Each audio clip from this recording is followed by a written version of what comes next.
Rahubat, Rahubat family, Rahubat Moisar, Rahubat Yasar. Welcome again to another live OSM Vision. Ask us anything. Have you hit the like button yet? If you haven't done so, go ahead and hit the like button. We're waiting for more people to join. Yeah, we see that 80% of you have hit the like button. We still need that other 20%. We need you guys, 20% that haven't hit the like button, to hit the like button. Rahubat, everyone joining. Sun Ra 999, Rahubat. Sheikh Berber Ibn Ali, Rahubat. Rahubat, Twambo Terry, Rahubat. Maramia, Wu-Sabat, 100% Rahubat. Yeah, let us know where you're chiming in from. Just put, the city, country, wherever you are. Let us know Wu-Sabat is reaching the world. Rahubat, everyone. Share the link. Just joy, that's all we need, joy, Rahubat. Yeah, Rahubat, joy. Wow, I was watching your old videos. Been binge watching since all day yesterday. That's what we like to hear, man. Thank you. Where you watching from? Let us know, let us know. Jay Renee, Rahubat. Okay, we will. Yeah, man, I like that. Rahubat. New Orleans in the house, Rahubat. Rahubat, Anton. Dallas, Texas in the house. Bermuda in the house. Houston, Texas in the house. Rahubat. Draco, Rahubat. Even though I do believe that Wu-Sabat predates religion, how come my heart only feels rest after Muslim prayer? Thank you, Sakin. Well, maybe, I don't know, have you started doing the chants? Remember, prayer is communication, right? So it depends who you're communicating with. Shamika Pandi, Rahubat from Belize, Rahubat. Kunda, Rahubat, Zambia in the house. Yeah, that's live. Rahubat, Travis. Otis, Rahubat, US, New York in the house. Love the knowledge. Yeah, man, thank you. Freedom Master Teacher. Partner Bab Yanun. Yeah, that's what this is all about at the end of the day. Yeah, more people still joining. Rahubat. George, Rahubat from Florida. Irvin Robinson in the house. Rahubat. Solistic Food, Rahubat. Where you're, yeah, Los Angeles, okay, in the house. Siyabonga, Sayabonga, Vilakazi. Greetings down in Zanzi, if I'm pronouncing that properly, Rahubat. Stanley in the house, Rahubat. Corjo in the house, Rahubat. Freedom for the Master Teacher, yes. That's what's keeping it going, man. That's what's keeping us going. That's really the main thing, Greetings. Okay, remember, if I haven't said Rahubat to you yet, I can't say Rahubat to everyone. I could probably spend all day saying Rahubat. Rahubat to everyone joining. Yeah, we don't get paid from any of this, This is really to get Wu-Sabat out there. So we always ask humbly, if you like the content that we're putting out, help us by liking, sharing, and hit the notification bell so you can be notified of new content. And most of all, subscribe.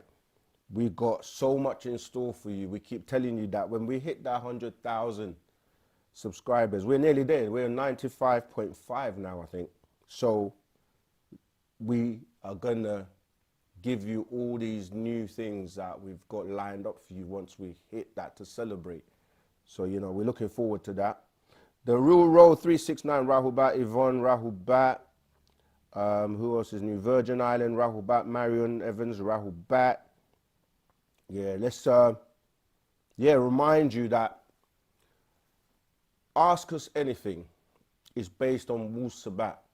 Wu-Sabat is not a religion, it's a culture. The oldest culture on the planet, of the oldest people on the planet, from whom everybody else comes from, and borrowed our culture in some way, shape or form, and it got watered down into religion and the different philosophies that, you know, people are running with today. However, we're trying to bring that back to the center, bring it back to the source. You know, you can only go so far before you return to the source. Everything is connected to the source. The source is Wu-Sabat. Wu-Sabat is about peace. It's about world peace. It's about love and unity. And we need everyone to do their part. Reach one, teach one, each one teach one. You know, because we're living in a day and time of truth. And truth will prevail. You know, many people are waking up worldwide.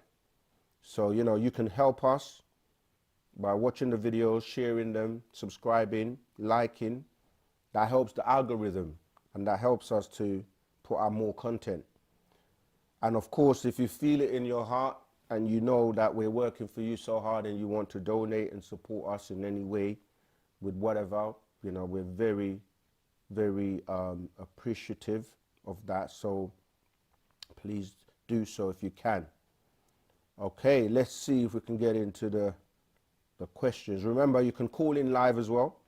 I'm going to wait a while before I give out the number, just in case, you know, we don't get to most of the chat, the messages in the chat, in the live chat. Okay, so let's see what we got. Okay, I've been watching since last week every day, falling asleep to the Knowledge New Orleans. You know, that's from Okay Will, if I'm pronouncing it properly. Yeah, I'm like that. Like, I'm not one of those people that, like, if I like a series on, say, Netflix or whatever, right? I'm not one of those people that's going to watch one episode a week and wait for months to get over it. I just next, binge watch, as they say. I just watch all of it because I got too many things to do. We're busy, man. I ain't got time to be watching a series for months. Some people like to take their time and savor it and watch one episode a week and all that. Nah, I just watch. So when I get into a subject of something that touches me, I'm passionate about, I remember when I got into the whole, like, coding, as in computer programming, I was just on it all the time. The same when I got into crypto.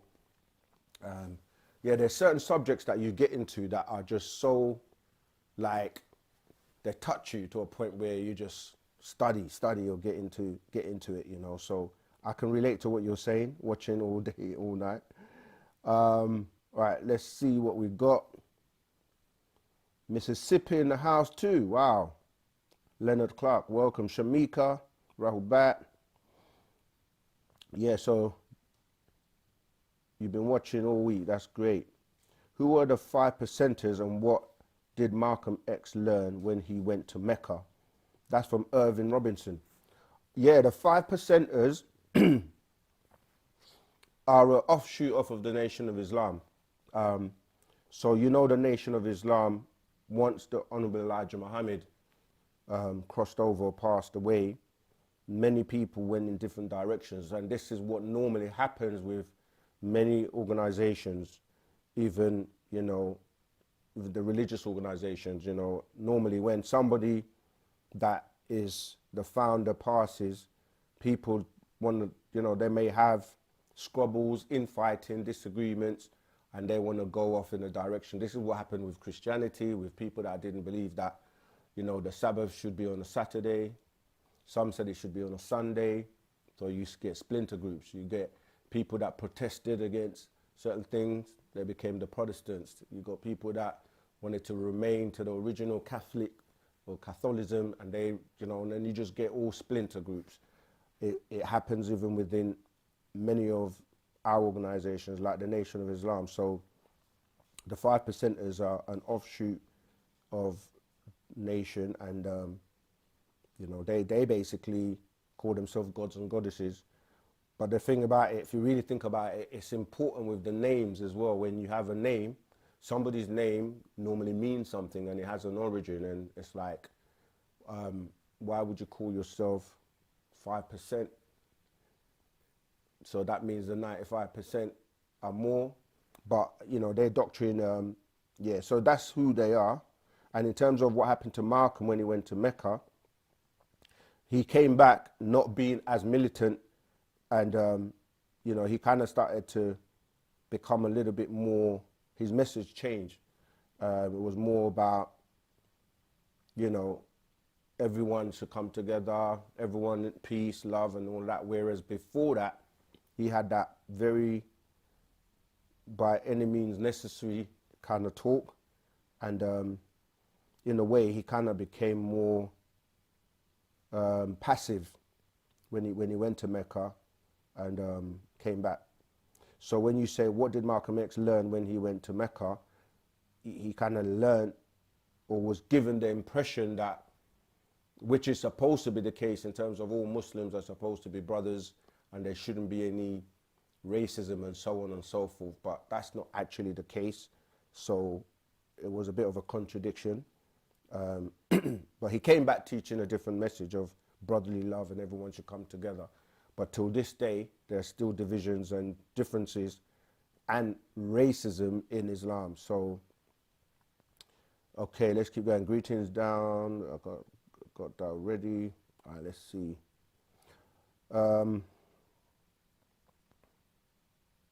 Is our past that must become our future? It's all happening kind of at the same time, because you're really creating your future. This is why it's important that what we do now has an effect on what people are calling the future, because it is really about now. Because you want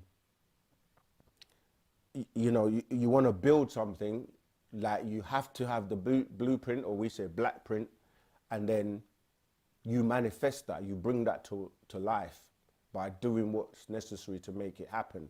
So we're not like, okay, the future is already given and so we don't have to do anything and just wait. No, it doesn't work that way, because you have the ability to create the future by way of your present, the actions. And that's why it's important with Wu-Sabat that it's not just, there's the balance, it's not just knowledge. You ask questions to get to a point where you clarify the confusion and the things that you've believed all your life that may not be true. And now you come into Wu-Sabat, you get your answers. It's not to remain in a position of being skeptical. You're just skeptical for the sake of being skeptical or becoming a doubting Thomas. Once you get your questions answered, you should then start to act and put it to practice by coming in and becoming one of the people that is then helping others to get to where you are. So yes, it's all about the now. This is from Anton Moore. Jamal Saken, here in Oregon, the land is starting to shift as sinkholes are becoming more noticeable all over the place. Yeah, what's been going on in the current affairs and the news and all that? Today I found it funny. One of the things I hardly watch televised vision. I'm mainly on YouTube, like you all are watching Wu-Sabat stuff. But yeah, I saw, the Pope apparently went to hospital, and it's amazing. I'm watching it, I'm thinking to myself, but you're meant to be like God's right-hand man. Like, what's going on? How comes he never had your back? Why'd you have to go to a hospital while you're in a wheelchair? You got thousands of people trying to say, obviously, I'm not saying, anyone who goes through any health issues or whatever, or any, issues with their health, we want them to get well and so on, right? But I'm just saying he's in that position, like, where you say you're the intercessor between God and humanity. You've been put in that position. but yet you act like you don't have the protection because you ride in a bulletproof Pope mobile, as the master broke down one time. Like, everyone's telling you to want to go to be with God in heaven, but they don't want to die. So that's kind of a contradiction. I'm just saying sometimes these things are ironic when you're using Wu-Sabat to see through what's going on. And we ask the obvious questions like, you know, when all these catastrophes are happening, where is this all-powerful being? Like, where is he to protect you at that moment? You know, but yeah, I don't want to go too much into religion. Okay, let's keep going. The sinkholes, yeah, a lot of extraterrestrials are actually leaving the planet, and a lot of them had like crafts and things hidden. So once those are removed, or they take the equipment or whatever they had in that space, it creates a sinkhole. And a lot of sinkholes are starting to pop up because a lot have evacuated or are leaving the planet because there's so much risk of this planet, you know, having some serious catastrophes. So some are leaving and creating those, those sinkholes. Plus the shifts are happening naturally anyway with the, you know, the different platonic plates and moving because the planet is shifting and we're coming into a new era, you know, we talk about the sun cycle and that coming in, certain things are going to start to change. Civil, it says, from the books, the instructions for, I think that's chanting, are not clear. To channel your power, what is the way to do it to be able to connect spiritually? We have a video, we have many Telegram groups and family meetings and things where, you know, people chant together.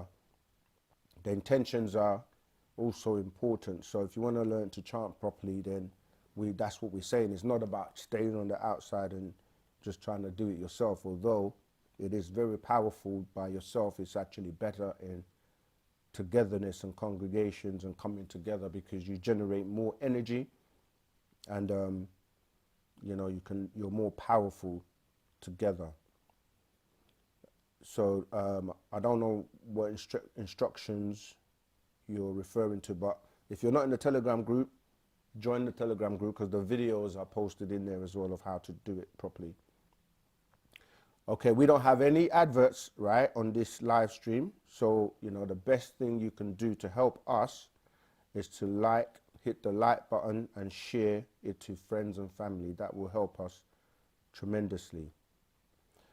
Hatabu Ashok Sunra, Rahubat D. Shelton. Greetings, I'm confused. Are Riskians the same as the Anunnaki? I just watched a YouTube movie saying the Anunnaki are coming for the 144,000 in 2030. Is this true?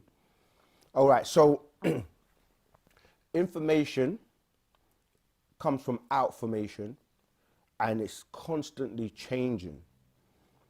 And it's important to know terms like when we say Riskians, there's a planet called Risk where the master teacher comes from and other people come from. So those people that reside on Risk will be known as Riskians. Just like if you reside on this planet, the name of the planet is Earth. So you will be referred to as an Earthling, right? So, or Earthlings when we're plural. Now, if you think about who's on the planet, there are different races, different species, even animals are going to be Earthlings, right? It doesn't only pertain to the humanoids. So when you say Anunnaki, you break that down because you're dealing with Anu, who was referred to and is referred to as the most high of the Sumerian doctrine or deities, and Na was the name of the planet. Sorry, it's actually the word for 50, and Ki is the name of the planet or the name of Earth at one stage. So when you're saying Anunnaki, you're saying the beings that Anu sent to the planet Ki in groups of 50s, which could contain many species. And when the master was taking us through the Sumerian school, because we went through many schools, right? At that point, although he had mentioned the Nataru by the term the Natiru, right? We were going through the Sumerian school, so we were learning about the Anunnaki, right? Because why? The walking backwards from religion, because the books of the religion come from, sorry, King, can you hear that? Is that, okay, cool. So the books of the Bible and the Quran and so forth, they were plagiarized from the Sumerian tablets. That's where they come from. So we had to learn about the Anunnaki and how they came to the planet, etc. So at that point, the doctrine was all about the Anunnaki and them coming for the 144,000. Have we got cool? Yeah. Okay. Since then, that whole 144,000 has been cleared up, talking about the beings that already came and took beings in Nome, Alaska. It's talking about different people, different species or races coming to collect their people. It's talking about the Nataru, which is separate from the Anunnaki. So it all depends on the context that it's being spoken about in and what time period that information was being relayed. All right. Rahubat caller, what's your name, where you calling from, and what's your question, please? Rahubat. My name is Tabo. I'm calling from South Africa. Rahubat. Yes, I've been reading some of the books about the master teacher. So I wanted to ask about the parotid gland. How was it removed and how will it be restored? Okay. Tawat. Yeah. So the barothry gland was removed surgically and was done to maim beings. And remember, when we say, remember, once you've removed something from someone and then that person has offspring, over time, even though the ability that you had has been reduced, there were remnants of the gland left over in the socket that contained the gland. So you're saying, how will it be replaced? We literally had an update from the master teacher, which is in the Telegram group, and we even did a video on it where it's explaining that those that are worthy, because that gave you your higher senses, you know, the telepathy, psychometry, clairvoyance, and intuition.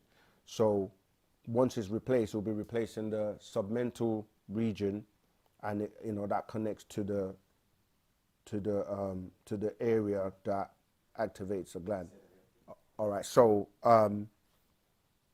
so that's what it's between this period, you know, that it would be reinserted for those who are worthy or have actually made it to the point where they're worthy to receive that gland back, because you get use of your entire brain once it's reinserted.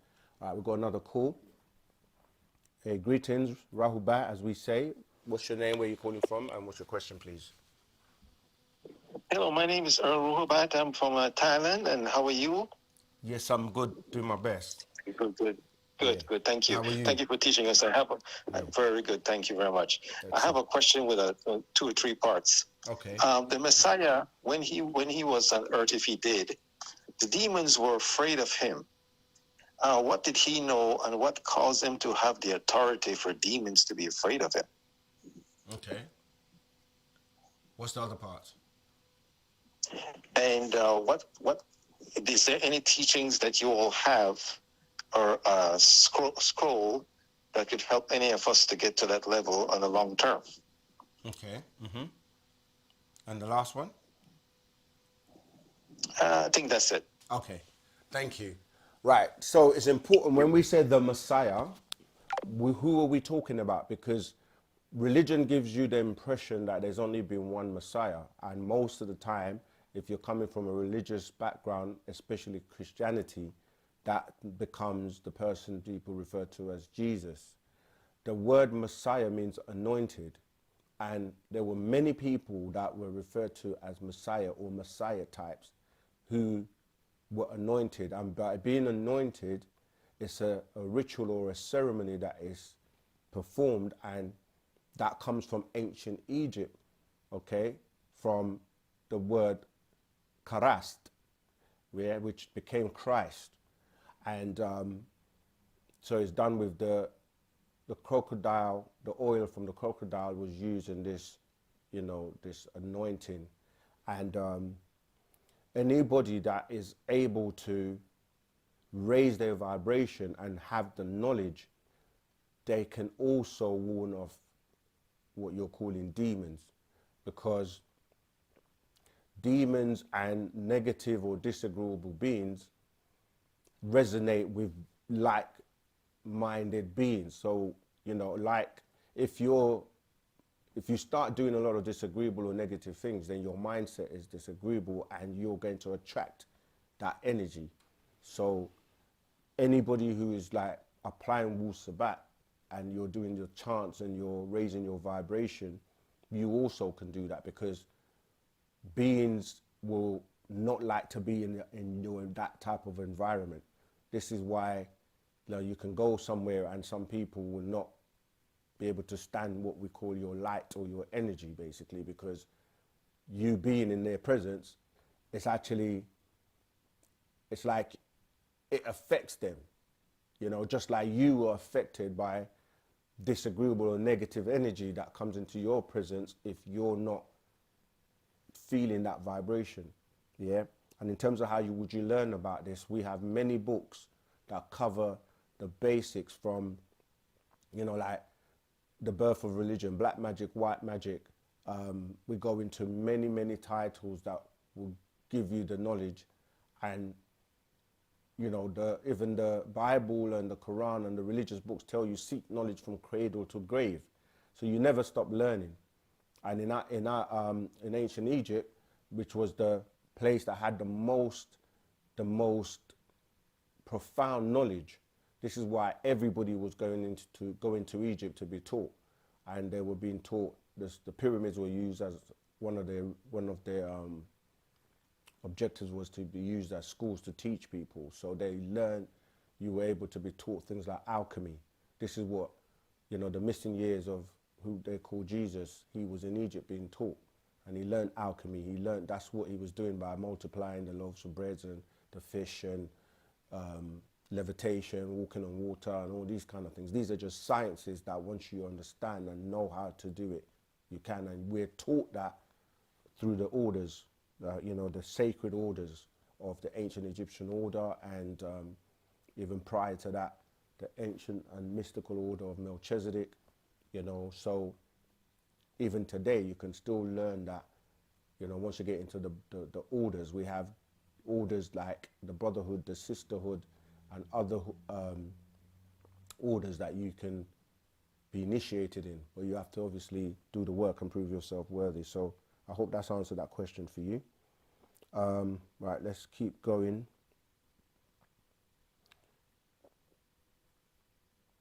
All right, so we covered the Anunnaki one. So yes, beings are taking people all the time, not just waiting to 2030, but yes, there is the Nataru, who have crafts called manjits that are also coming to pick up and collect their children, the ones that make it.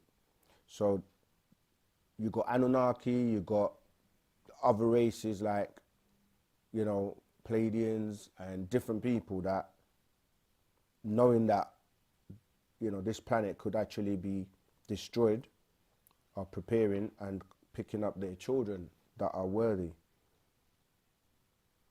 I am truth. I don't have to look for my MU self. Okay. How can someone be fully a part of Wu-Sabat? I cannot find a community in Dallas, Texas, but I truly appreciate all your videos and I'm ready to learn and commit to this way of life. We'll go cool. I'm gonna pin that, come back to it. Prince Yanu. Hey, Rahul back, greetings. What's your name? Where are you calling from? What's your question, please? Rahul, it's Travis from Belize. Hey, Rahul back. Yeah, I have two questions to ask you. Why do we touch each other when we we meet each other? Why do we have to touch each other when we greet? And the other one is, there's a lot of people that believe that ancient Egypt is in America and stuff like that. So I wanted to know where they got it from. Sorry, what was that last part? I didn't hear it. Something. A lot of people think ancient Egypt is in America. A lot of people are here with that Right. story. Okay. And I got you. I want to know where they got it from. Okay, got you. All right. Okay, so the greeting each other, why we, again, when you say we, is that dealing with Sabians, Nuwaupians? Because the handshake, there was a time when it wasn't good to do that because of, when there are viruses and certain things, like that's why, we would just bow and say Rahubat. But we do have certain greetings within the orders, again, as I mentioned, or like within family, because really, if you are family and you're carrying yourself and living Wu-Sabat, there should really be nothing to fear from. But it's also an exchange of energy, and everything gives or takes. So you should be able to, going back to the previous question, you can heal people by touching them, by exchanging. They might be feeling negative or feeling down, and by you giving them an embrace, you could help them. You can change that polarity for them. Yeah. So there are different reasons, but it's really about when we come together, we're able to cancel out and heal each other. So if the room is full of positive beings vibrating on a high vibration or high frequency, it will help those that are on the low to raise up. And this is why it's important for us to meet or gather. So the word together, to gather in congregations, and so we can basically have a more powerful interaction and help to heal each other, and we generate more energy, more power, more vibration, positive vibration when we're together. You heard the saying, how coming together, they were able to bring down the walls of Jericho. This is the kind of power we have when we come together, and people that know how potent us coming together is and how powerful our energy is, they try to keep you on an individual mindset, and that's causing divisions and segregation, because when we're together, we generate heat because we all have that soul, the solar plexus, and that's the sun. And each sun coming together radiates and makes, the environment even more, powerful. Yeah. Yeah. So Prince Yanu, to be a part starts with you actually living Wu-Sabat, and as you say, you're already, reading and studying. And if you're nowhere near a community, then you have to find the nearest one. If not, remember, it's a temporary measure until we actually are able to come back together and gather, and we're actually working on many things to do that. At the moment, we are dispersed, and that was tying into the previous question, that was one of the reasons why, they had to try and get rid of us meeting in Tamaray, having our own land, where anybody from anywhere in the world could take, what they call a, in the Muslim world, they call that going to Hajj, but it was like somewhere you can come on a spiritual journey, do the Mugaraj ceremony and or ritual, and then interact with different people from all over the world that were about love, peace. So yeah, we have to get back to that community living, and yeah, we're working on that, and we are going to make that happen again. The whole point of dispersing us and dividing us goes back to the old trick of divide and conquer.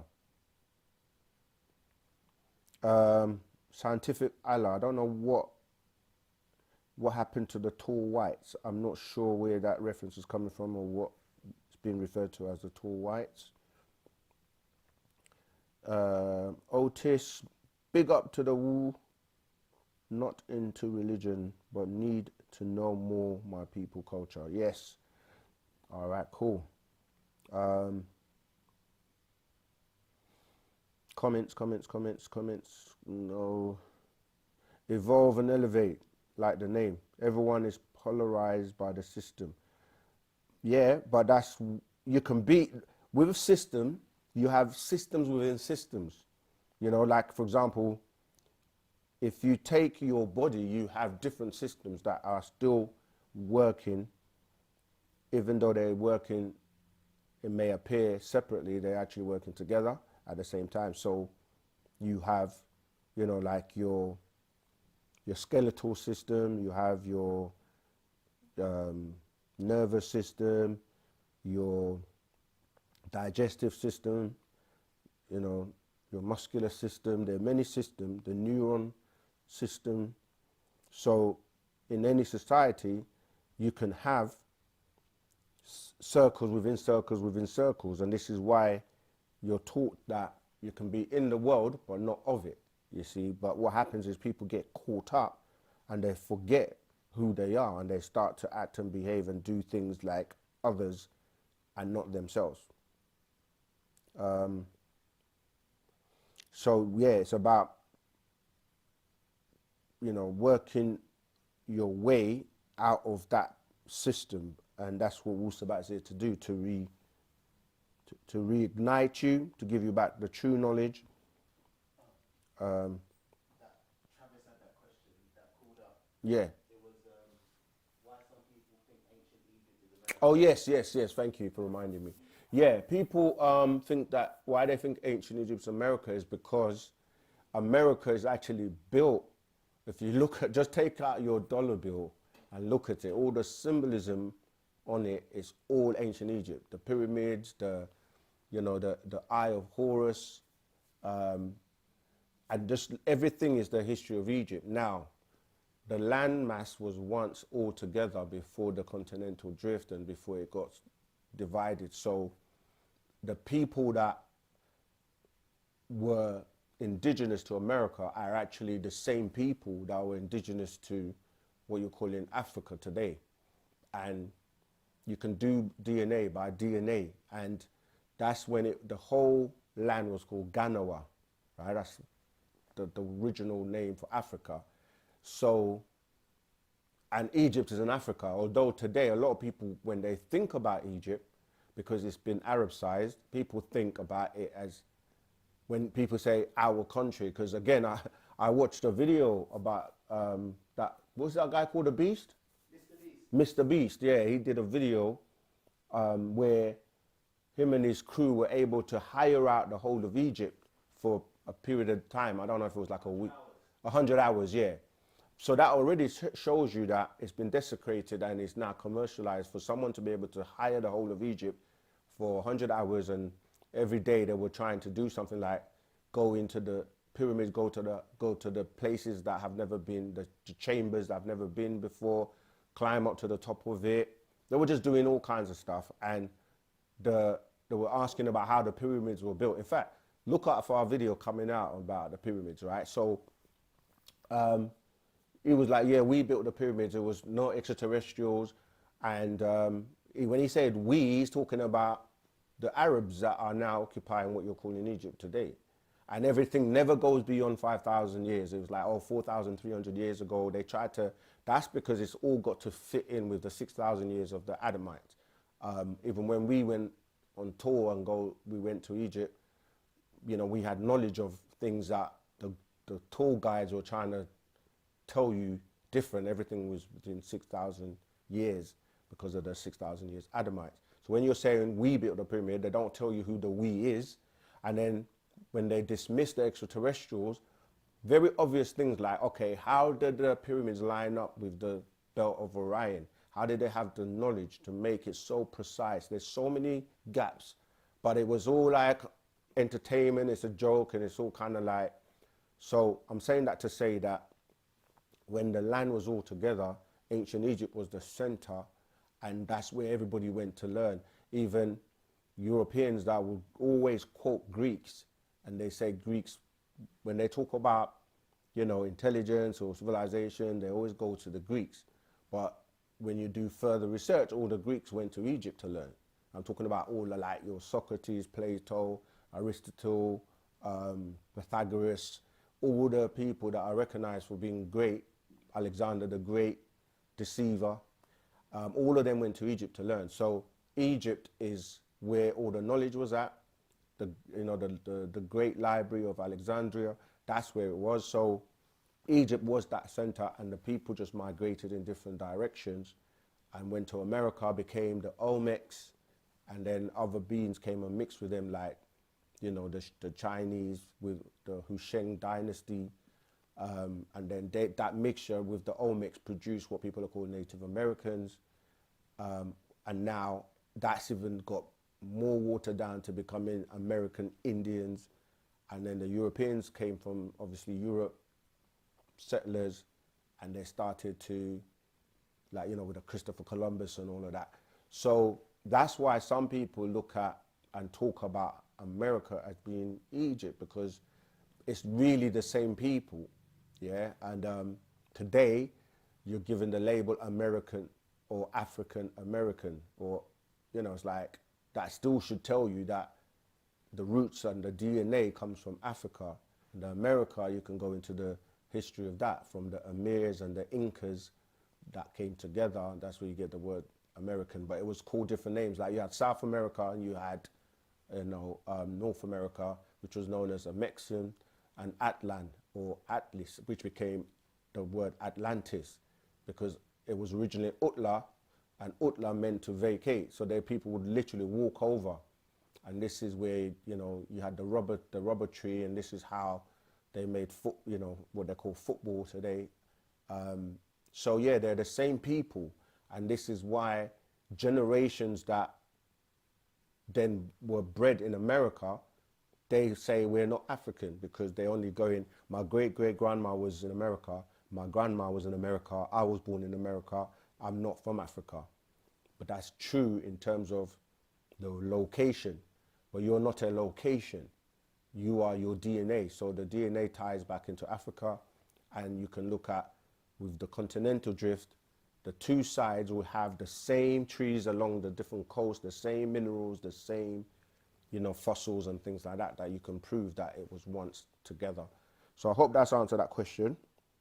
I love this channel, Real Raw Truth, 100%. Evolve to elevate, evolve and elevate. I like that name. Yep, it's good to find people who think like me. Be honored to me, you. Yeah, we love OSM Vision. We love you guys because you make it. Okay, let's keep going. He realized that not all whites are devils and not all blacks are gods. Yeah, that's right. That's the thing as well. We don't teach that racism stuff, yeah?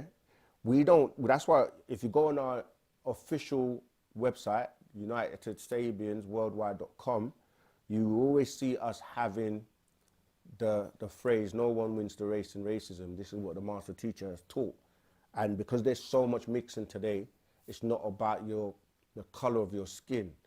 And we teach that there's devil. The master teacher put out, Are There Black Devils? You know, he put out many books because this whole thing about the devil and God is all based on you and what actions. It's about your actions and your intentions and what you do, you know. So we never teach that all whites are the devil stuff and not all blacks are gods either. And those two titles are, you have to break down the words. What is a devil? What does the word devil actually mean? It literally means a false accuser, you see. So anyone who's a false accuser is a devil, and or anyone who acts or behave the way the devil does becomes a devil. Yeah, so we do teach that unification, but we're not, you know, if people disrespect us or they come with the racism, you know, we obviously deal with it because we don't teach that. All right. Hey, greetings, Rahubat. Who's calling? What's your name? Where you calling from? What's your question, please? Rahubat. My name's Isaiah. I'm calling from Maryland. Hey, Rahubat. Just you just were speaking on about Africa and America, how the I just have a question. So, if you look at the pyramids, they have Horus is a falcon, and Anubis is a dog that's located in the Americas. So my question is if that was the original, if it came from Africa, why would they come to this landmass or this part of, I guess at that time would have been Africa? Why would they have animals from this landmass on the pyramids in Africa? If it kind of confuses me. So that's kind of my question. Oh, yeah, because that's what I'm saying, that the same cultures moved around. So even like there are pyramids in South America and in America, and there are more pyramids even like in different parts than the Giza pyramids that everybody's kind of like focusing on. And because they're the same people, they share the same culture. So you will find the same stories being regurgitated in the different cultures. I don't know. Does that answer your question, or what are you confused about? Because there's just the migration of, okay, so the pyramids in America are more developed than the ones in Africa, and then also the animals. It confuses me that wow, it's like the animals is native to this land over here. They're the ones that's depicted on all the the pyramids. They're the hawk and the Zolo, so the Cholas, the Anubis. That dog is native to the Americas. It's not to Africa. So my question is, even after the split, these animals are not even relevant to Africa. They're relevant to America. So I was assuming that I think the story was kind of told in reverse. This might have been because this is also Atlantis. So was it that started in America, or started on this landmass and migrated to the middle part of Africa? Yeah, because in the sense that when the beings came from the waters and came onto land, it was in what you're calling the Antarctica today, and then, but again, that's what I'm saying, that because the landmass was actually one at the time, and the Anu or Anubis, even though he's depicted as people think is a dog, is actually, as you say, it's a jackal. It's more. It wasn't that he had a jackal head or that it was an animal. It was more about the nature of the being. See, so it's like if you look at today America, where you have like the eagle, right? But it wasn't really originally an eagle. It was a phoenix, and it's more in terms of the reason they turned the phoenix into the eagle, whereas the phoenix was dealing with rejuvenation and, you know, coming back alive from the ashes.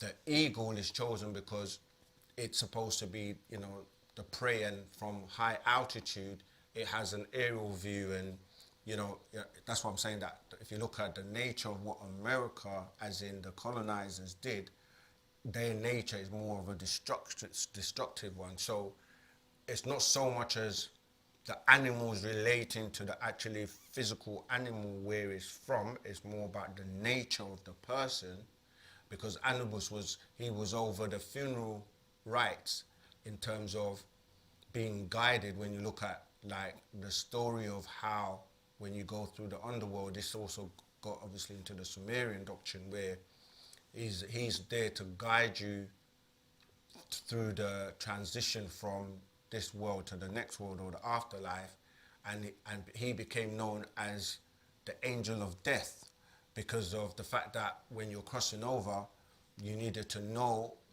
and have certain information when you're being questioned, and you know, so that you can actually make it. So the stories, when they walked into different directions from that original center, which, like you say, it was one landmass, so it became known as America as well as you say, Africa. But when they went in different directions, and then with the, as you said, the continental drift, those that were on one side, they still shared the same culture and stories that were originally from the same people.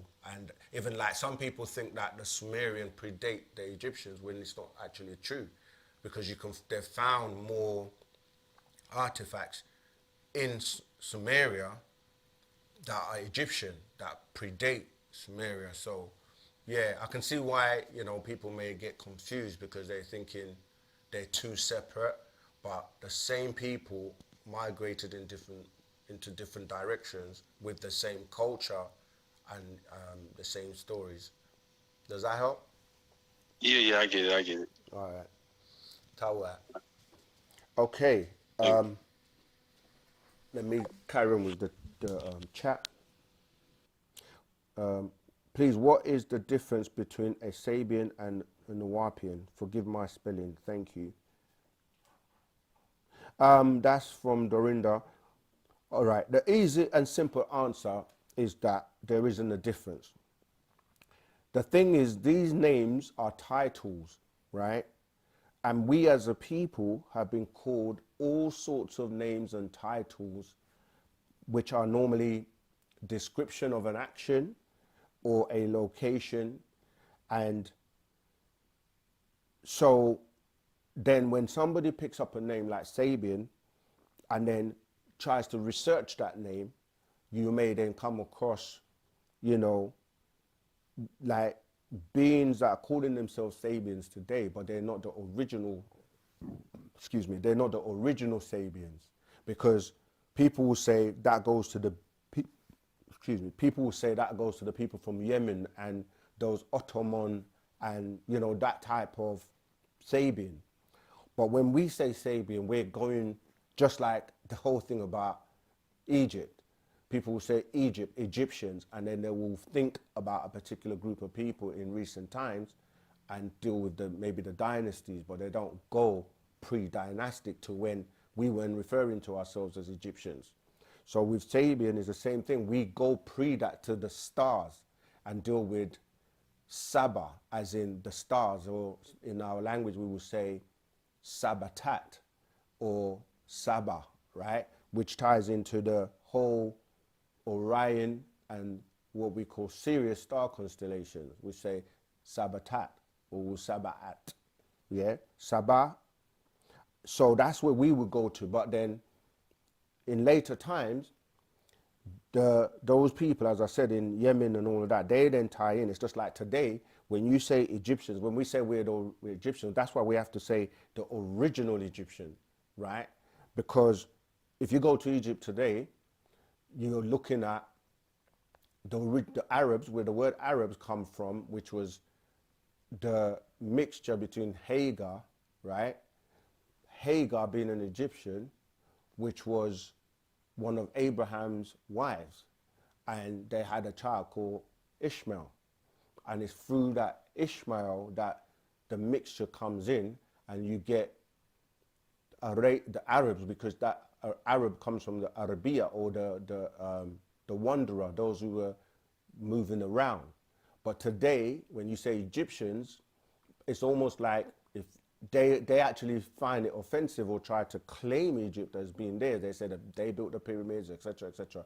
But when you start to go into the details of the melanin, and, you know, first of all, you couldn't even really take the heat to be carrying and building those pyramids with those rocks and stuff. But I'm just saying that to say that Nuwaupian, again, that has many renditions, which became to the average person in the West as Nubian.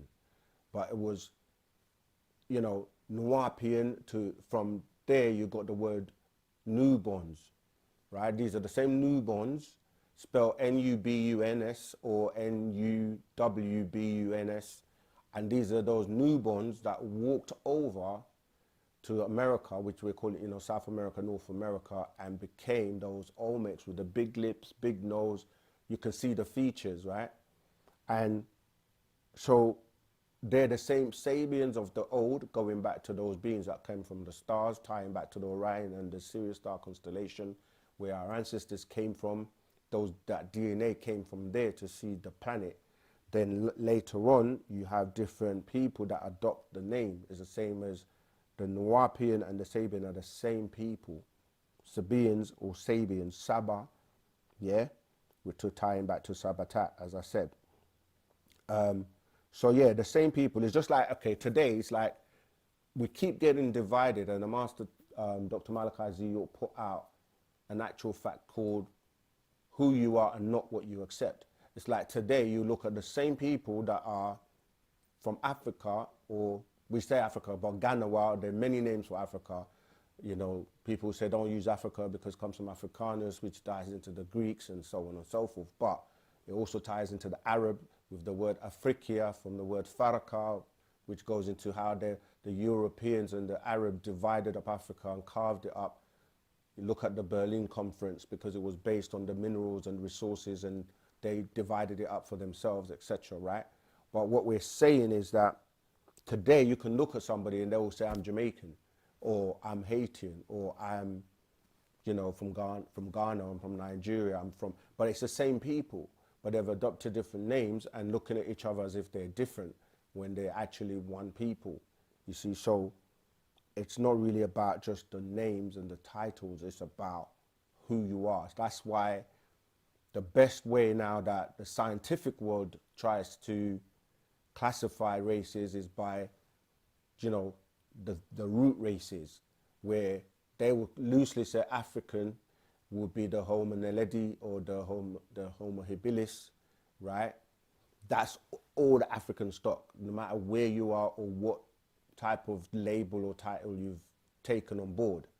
Then you have the Denisovan or the Homo florensis, which is dealing with all Asians, no matter whether you're Korean, Chinese, Japanese, all of that is put under the umbrella. Then finally you'll have the Caucasian, who again is referred to as the Cro-Magnon or the Neanderthal. And it doesn't matter whether you're dealing with the Six Kings or the Vikings or the Irish, the Polish, the German, etc. They're all under that classification as a root race. Then you have the mixture between the different those three root races to give you what we call hybrids or neutral gender, which is you can't tell, you know, there's so many mixtures between the different root races that you can't really tell is that person, you know, like you can see someone and they'll have, people go as far as trying to use percentages, you know, some people say, I'm mixed between African and Japanese, I'm a bit Native American, and I'm a bit this, and I'm like, then you look at them, sometimes you can't tell, okay, which is the predominant feature or genetics that are coming through, you see. So on the planet Earth today, so much mixture has gone on. But yeah, if you identify with that culture of Wu-Sabat and you want to live and practice Wu-Sabat, then the title you will take on that makes sense, because you can't call yourself, like we already said, Africa. It will take too long to try and, like, you know, like if you say to everybody we're Nubians or we're Nuwaupians, you have to then break that down. Most people will identify with being African, will identify with the place Africa, which the tones are important because we say Afafre Ka'a. Right, JX, thank you. I'm happy to see that somebody is supporting us. Thank you for your donation. Yeah, so I hope that's made that clear. So Nuwaupian and Sabians is based on your actions and your intentions and living Wu-Sabat. All right, that's for you, Dorinda. Yes, let's say a big thank you to JX. If the Anunnaki seeded life on the planet through the dolphins, then why do you say not all Pataites and their descendants are related to the Anunnaki? Is it not their own DNA which was seeded? No. Again, when people ask questions with if da-da-da-da, you're already saying what you think it is or saying that's what it is. Yeah, of course, I'm not having a go at you. I'm just speaking in general. I'm just saying that we keep explaining that the Anunnaki are different species of beings. It doesn't only relate to a particular species, yeah? the Nataru were the ones that seeded the dolphins. Yeah, Nataru. And they're the ones that, then why do you say not all Pataites and their descendants are related to the Anunnaki? That's because if you study the story of the Anunnaki and the two brothers, Enki and Enlil, Enki actually mixed with the Pataites. He took wives from Africa, right? And that's how they mixed in. And it was customary and still is till this day for different races to make peace and come together by taking wives from the different, the different sides to kind of bring about peace. So some people are related to the Anunnaki, some people are pure Nataru or related to the Nataru, and then you have those that are mixed between the two. Yeah, so that's that's why some people get confused. In fact, we did a video called, I did a class called, Are you Nataru, Anunnaki, or confused, as in confused with the mixture?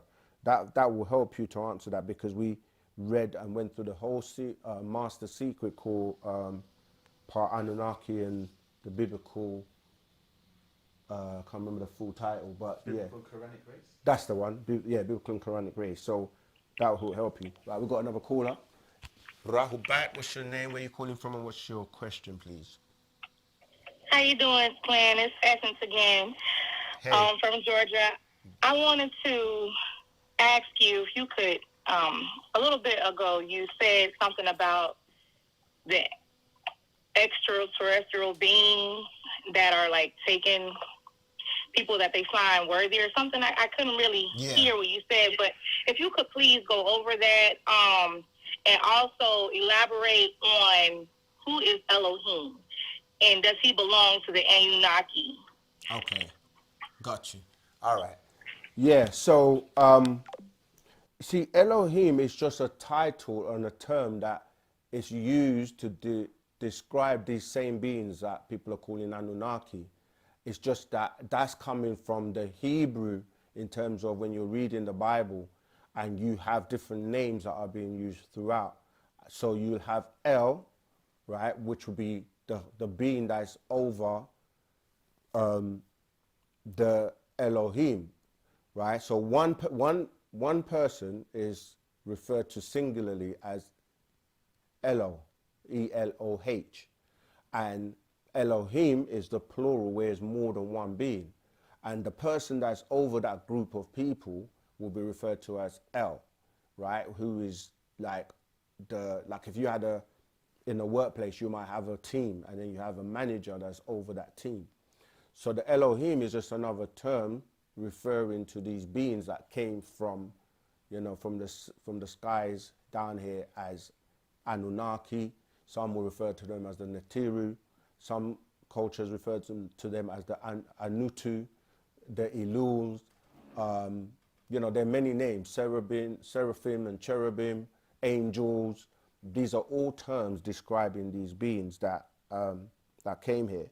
So in relation to the 144,000, this is talking about, okay, so most of the time in the history of the planet, there gets to a point where life has to be restarted over again, either on the same planet where, it talks about beings were drowned and, through floods or wiped out, and then new beings started all over again, right?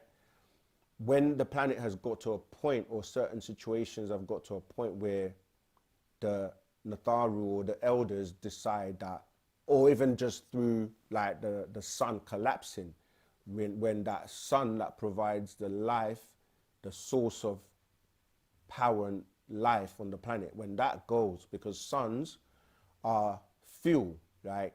And they burn out. They go through a process of being birthed, they live, and they also die, for lack of a better word. And when that happens, planets that are supported by that sun, they need to evacuate or find somewhere else to go and live if they know about the fuel, the hydrogen and the helium is going to run out, it's going to explode or something. So they prepare. This is what happened with the, you know, Sirius C and the beings that had to evacuate to come here and to different parts of the different galaxies. So when it gets to that point, to see the new planet, you only need a certain amount of people to take away and see that new planet. So this number of 144,000 is a number that has been spoken of, where you would, the people that, it's like there's a series on Netflix, or even with what Mr. Elon Musk is trying to do to go and start life on Mars, right? They will select what they've been doing this for a long time, called a brain team. So they will look at, if we're going to start all over from scratch in a new planet, what would we need? We're going to need scientists, we're going to need engineers, we're going to need certain people with certain skills. And they will look at the amount of people required that have the skills. There's a series on Netflix called Salvation. If you haven't watched that, watch that. And this is the process they go through by checking you out. If you're on the list, they monitor you and make sure you don't have any diseases, you don't have certain problems that you can bring along with you to mess up that project. So it's a similar thing where this planet has been up for judgment, and it could have been destroyed many times, but because of Parnabab coming here and pleading and saying, like, hold back the winds, right? If you go back to the book of Revelations and the teachings that he taught us many years ago, he's the one that's been pleading to say, there are people here worth saving. And I will take it personally as a responsibility to teach them to be upright, to be intelligent, to be worthy, to receive back their higher powers by receiving back their, what we call the barothry gland that was removed. All right, so he's teaching us all these 1,000 books, practices, rebuilding, teaching us how to live together, love and unity, care, and all that kind of stuff. And some people, with all that information, they still choose to live in sixth ether or in the image of the beast, or behaving and acting like a barbarian. And so if you're going to, like I always use analogies that people can relate to, if you're going to build a business, a football team, or whatever, you want the best people in the positions. So you want the best striker, the best goalkeeper, the best defenders, and so on. So it's not about just because you look good or because you belong to a religion that you're going to be picked. It's going to be based on your qualification in terms of many things, like your heart seat, which we say ashuk, divine love, or unconditional love for each other as well as sentient beings. Are you somebody that has made the grade in that sense? Like, are you using your mind? Are you elevating? You know, because this is a serious thing. So those beings, as is taught, will be taken away and they will be given their barothry gland.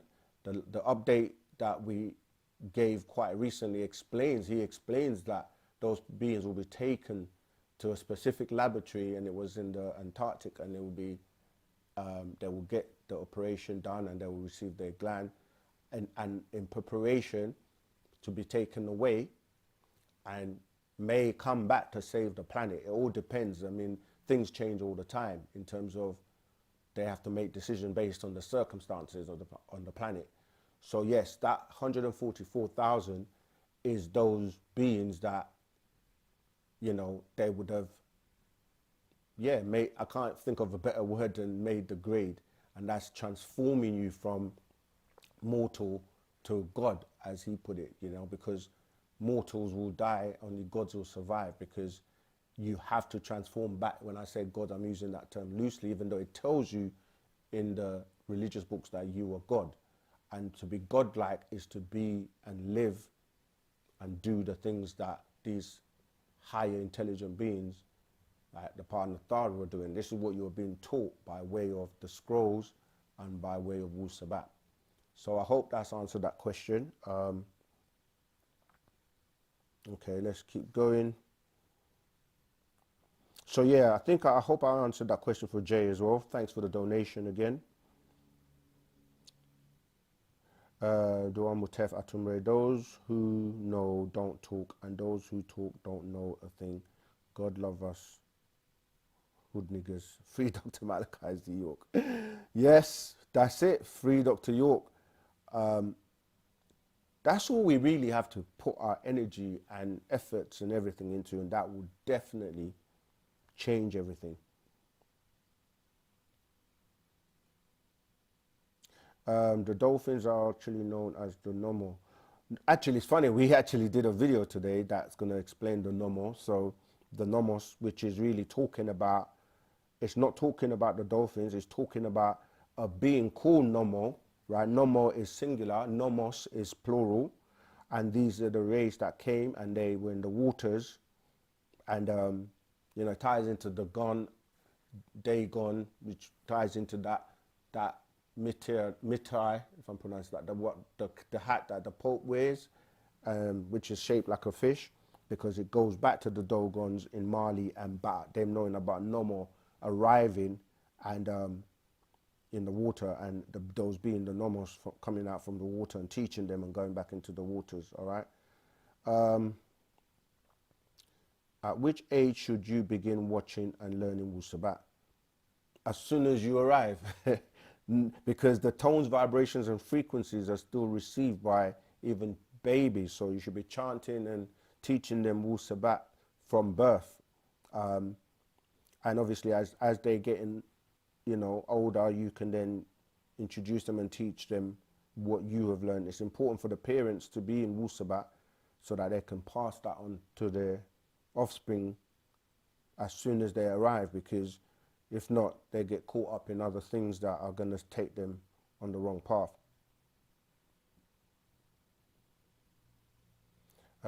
Let him enjoy the rest of his life with his sons, and daughters. I'm not sure who they're talking about. I think they're talking about Pops, Partner Babyanon, maybe. Yeah, definitely. He needs to enjoy his life and rest. He's done everything already.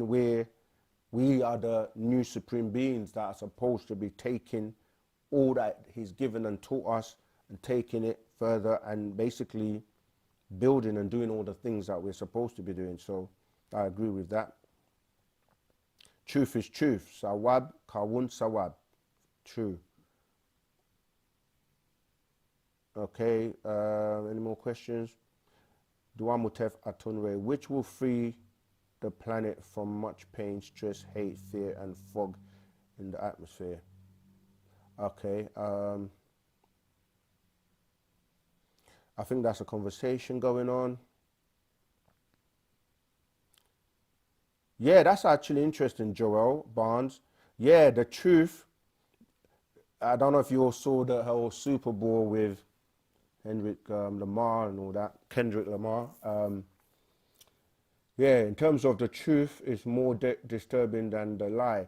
You know, right now, yeah, you're living in that day and time. The reason I mention that is because the way they test to see if the masses are still under the spell and being controlled previously was that when these symbols or rituals and certain things were done publicly, when most people were asleep, they didn't see it, they didn't pick it up. It was like they would be doing it in plain sight.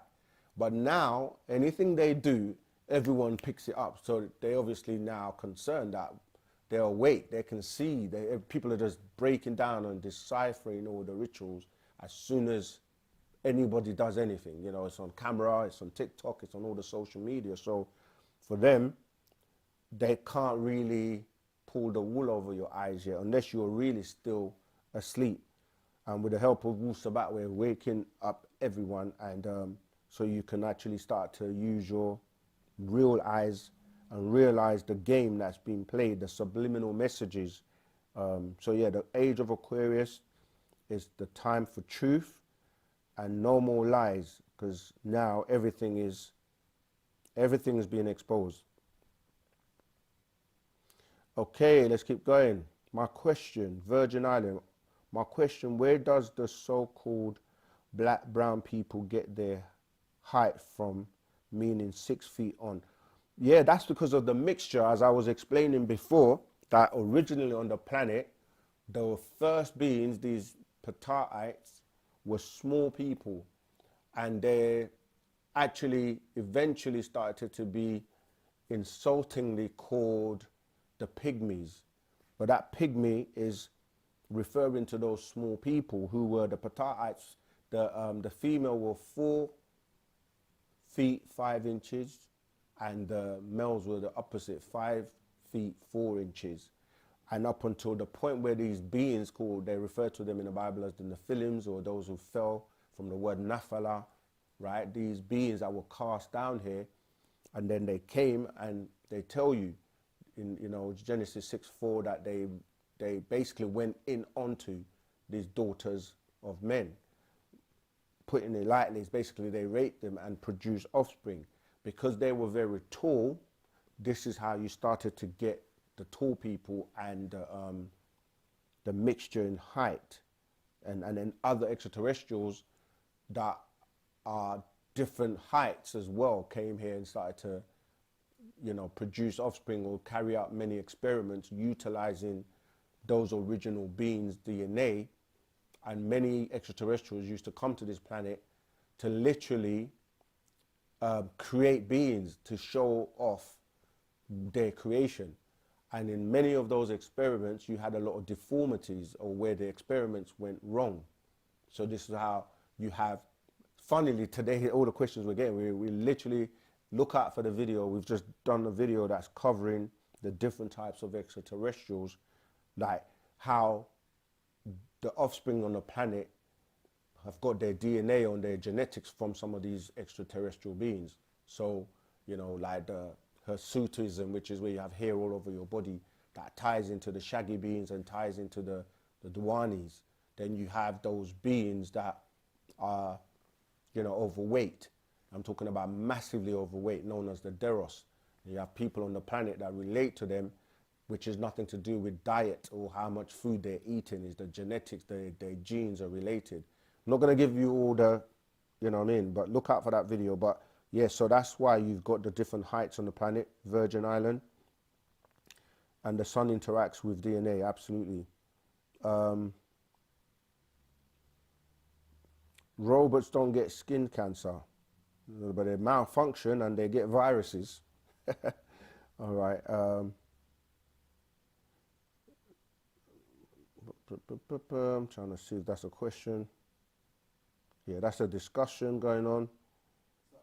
Someone said, can white people be Wu-Sabat? Yes, Wu-Sabat is universal, is for everyone who will accept it and live it.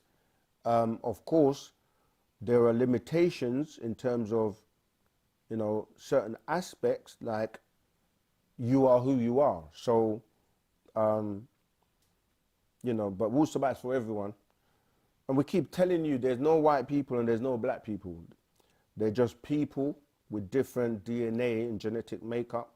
So if you don't have as much melanin as someone else, then obviously you're going to be affected differently by the elements, like the sun and so forth. So it all depends on your genetic makeup. But Wu-Sabat is for everyone.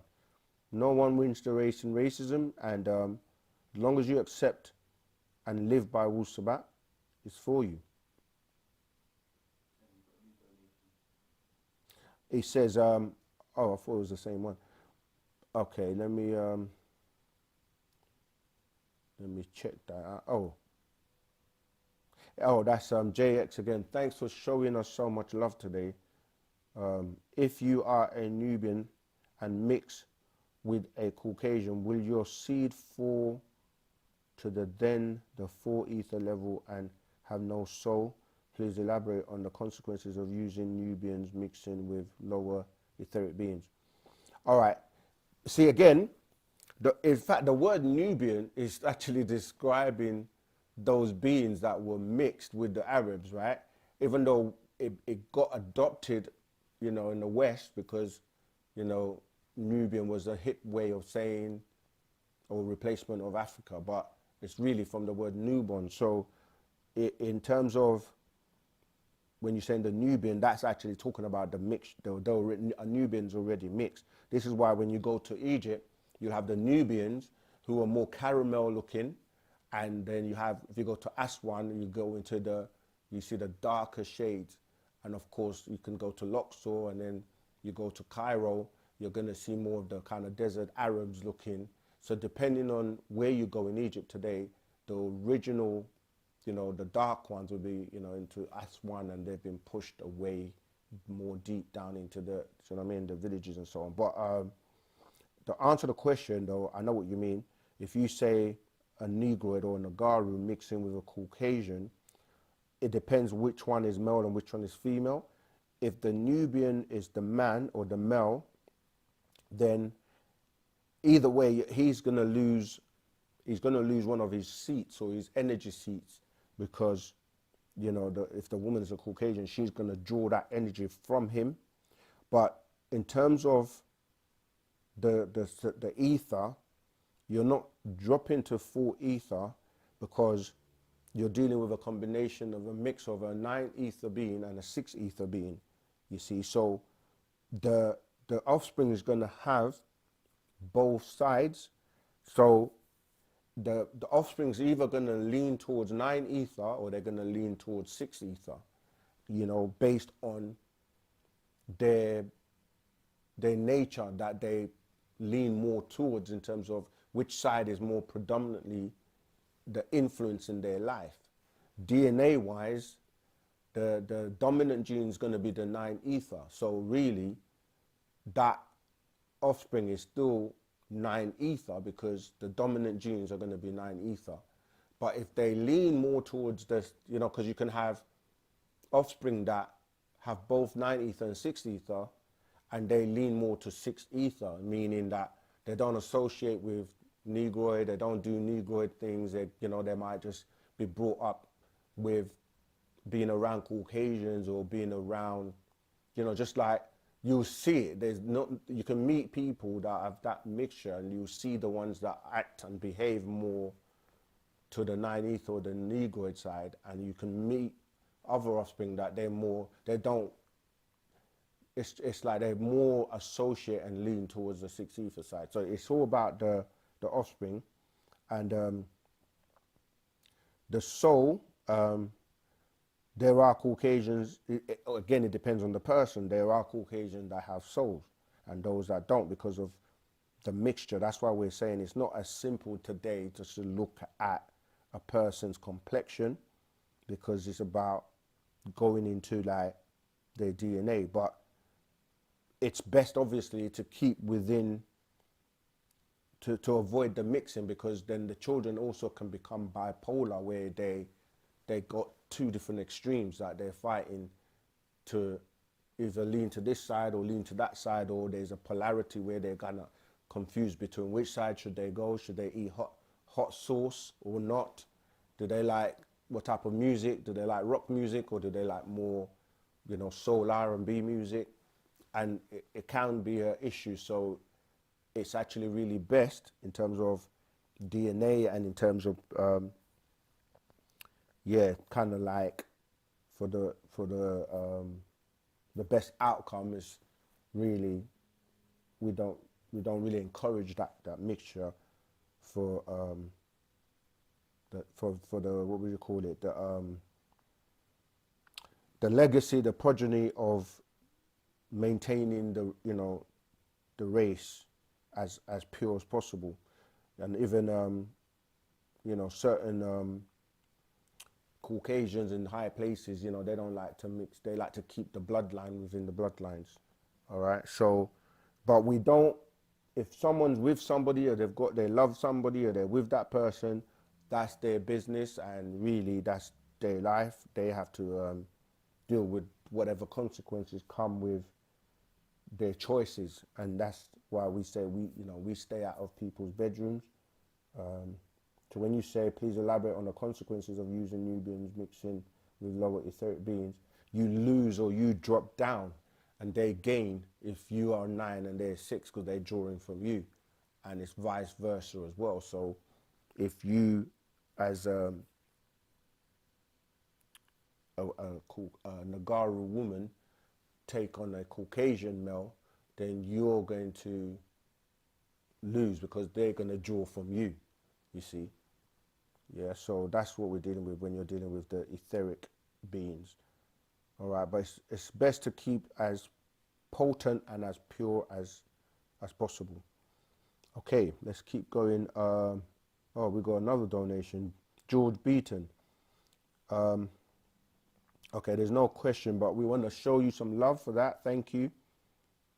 And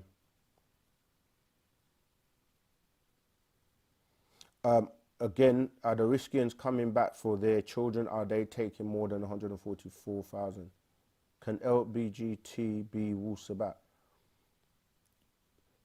You say that LGBT is not a person. So with people, it doesn't matter who you are, you can, and it's not be a Wu-Sabat. People say that, can I be a Wu-Sabat?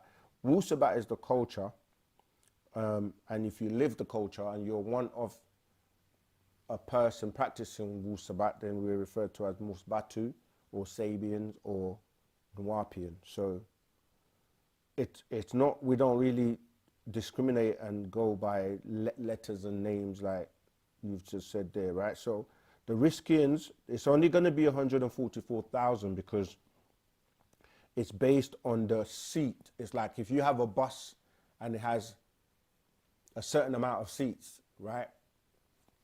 And the capacity is, let's say, 144. You can't take any more because you won't have any more seats. And so it's exactly that number.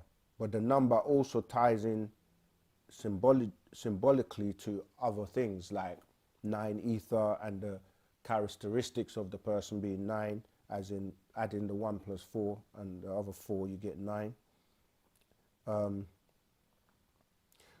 What will be the first journey on Wu-Sabat? The first journey is to, like, when you get involved with anything, you need to study, research, check it out, and make sure that you're making the choice for yourself and you're not following what you may think is a fad or fashion or a club, because Wu-Sabat is real, and you can't fake the funk, you have to live it.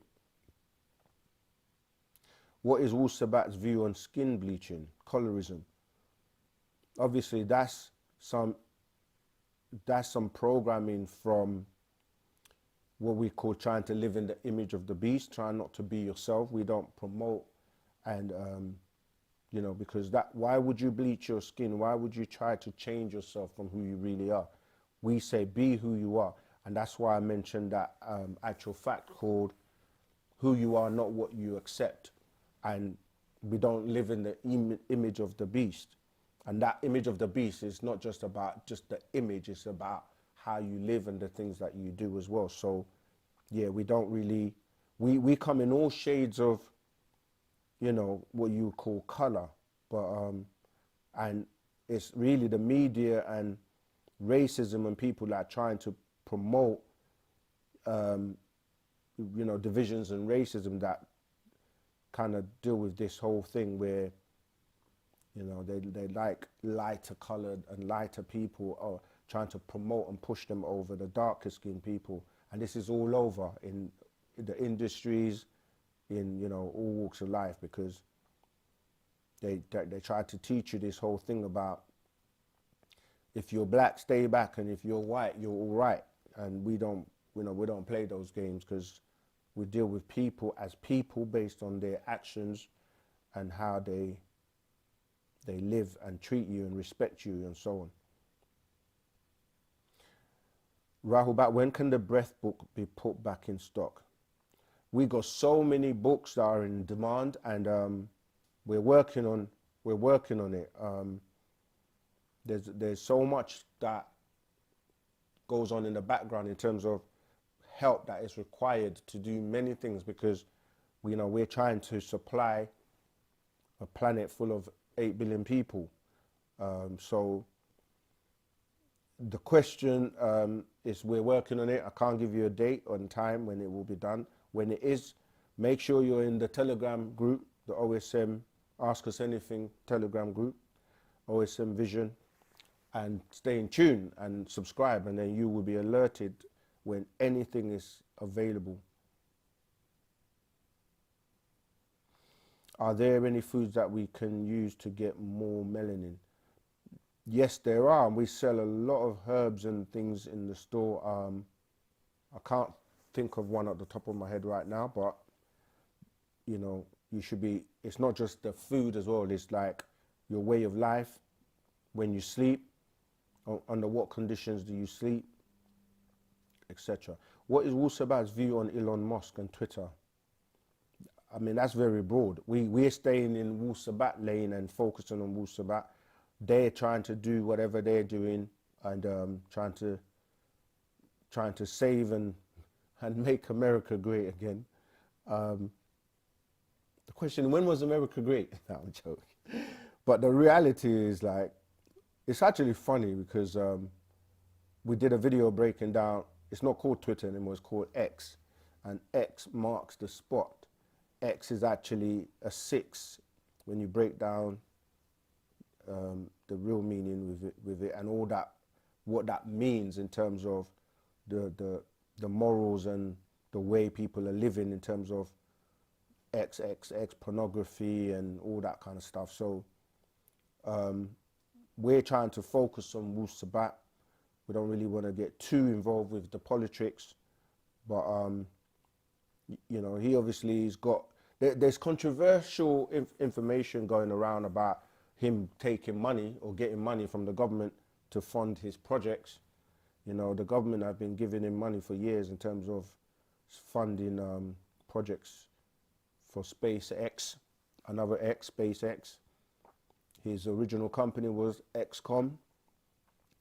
When he took over Tesla, what did he do? X car. So there are lots of X's when it comes to Mr. Musk.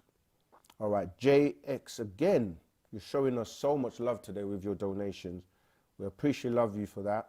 It helps us to keep putting out content. So thank you.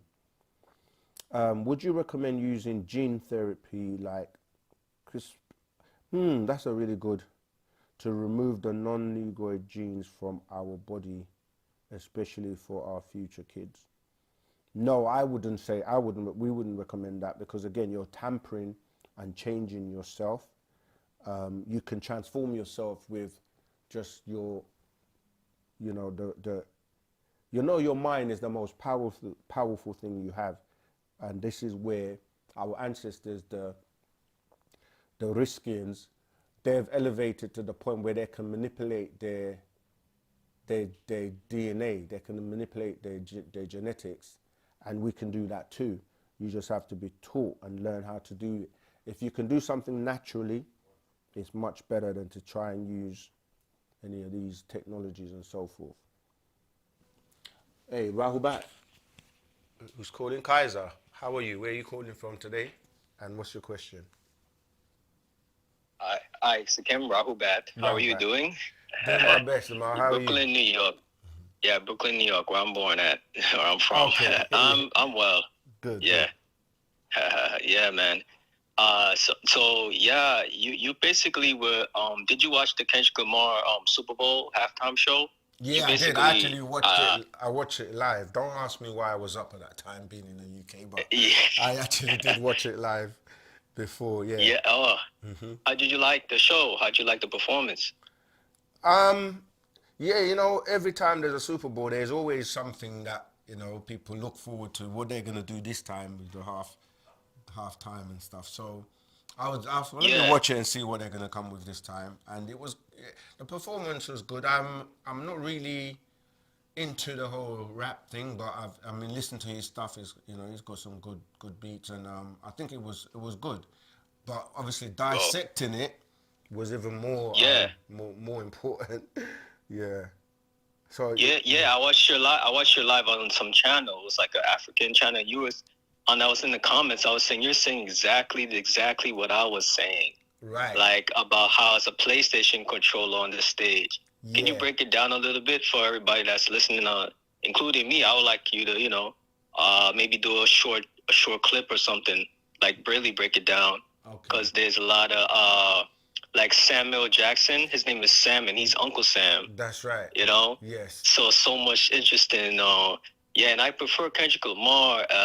His style of music is hip hop. It's not really. He's not coming from a rich standpoint. He's coming from a black poverty standpoint. So he's someone that really resonates with the black community. Right. So I'd say other rappers, people would say Drake, if he has an accident, he could just get Medicare, go to the hospital. So he's not as gangster. You understand? Yeah, I will touch on it, but there's so much to it that could take a long time. But the main essence of it is that, we all live in a system, in a society with a sixth ether where there's a lot of programming going on and games that are being played. And so that whole set, in terms of, I mentioned it briefly before, that before people didn't see through the games, and that's the power that the elites, so-called elites, would use because of people's ignorance. So they would do things in front of your face and people would just say, oh, it's entertainment. They wouldn't really read into it, and they would know that the masses are still dumbed down and they could still continue to get away with what they do. It's like a lot of people have become so desensitized with things that many years ago you wouldn't pass somebody being, like beaten or whatever, and you would just think, oh, okay, just get our mobile phones out and film it just so that we can share it on social media. Yeah. So a lot of human behavior has changed to the point where even like with going back to like the Rodney King incident or certain things, it was like they use these things to test to see if they still have control. And so the whole thing being set up as a game was to see whether or not they can still play their games. Now, when you look at a game, you can play a game in two ways. So you can be played or you're being played, or you can be playing somebody else. So there was a lot of symbology, as you said, with, it's not even a coincidence that Samuel Jackson will be playing, that Uncle Sam. Uncle Uncle Sam. Because the name Sam actually ties into, as we said, Samun, or, which the word means poison dose of L, right? So really, Uncle Sam deals with that whole, like, in Arabic, in Islam, we say Narin Samun, which is dealing dealing with the what they will call the jinns or the devil or the negative beings. So, go ahead. What about the song "They Not Like Us"? Right. Again, everything he was saying, like us. Everything he was saying has a double meaning, because you have to say who's the they that they're talking about when he's saying they're not like us. And you could look at it from the whole beef. Again, I don't like that word, but between him and Drake, and be like, two different camps saying that camp is not like us. Or you can look at it in the wider sense, like, is it, black and white? Is it dealing with, and the whole colors, the red, blue, and the white, dealing with the American flag, Uncle Sam, and the system. Yeah. Then he had the women I see him. I see that the black man, like that. I see like they build America and they're back. So they show it's mostly Nagaru, like black people, like they call in America, they call us. And then if you notice, they painted red, white, and blue, and they're all African.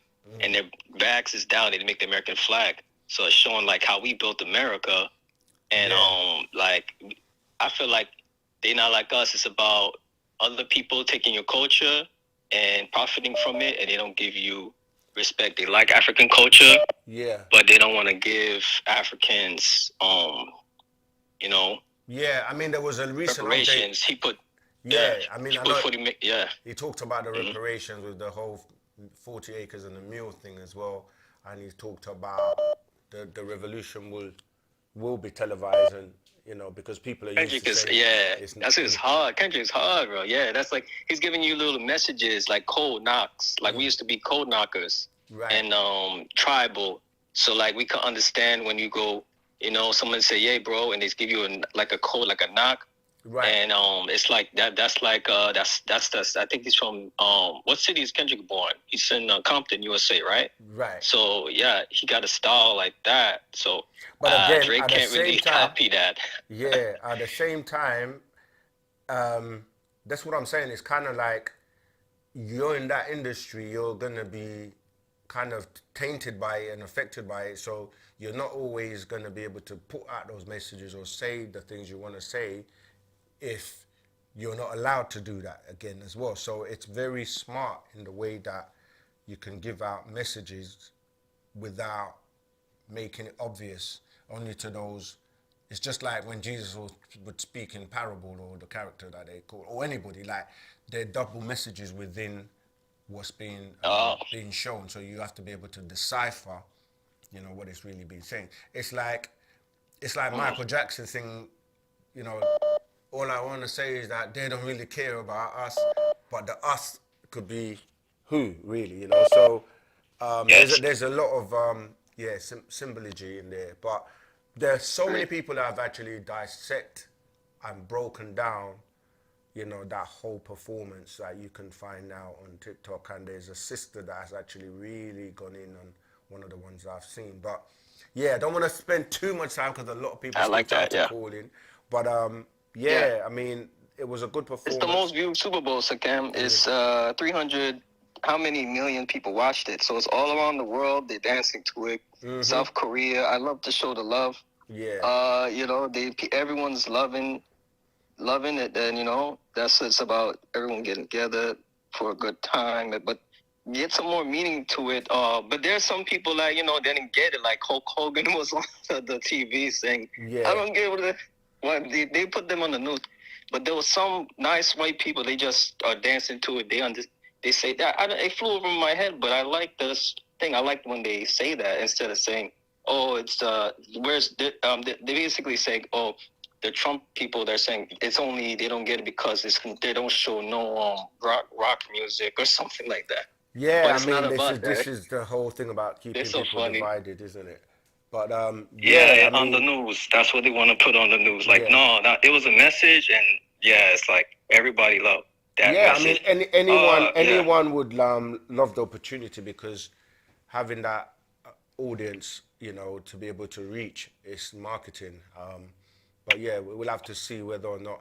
I personally think it was positive because people can see through the rituals and all the messages now.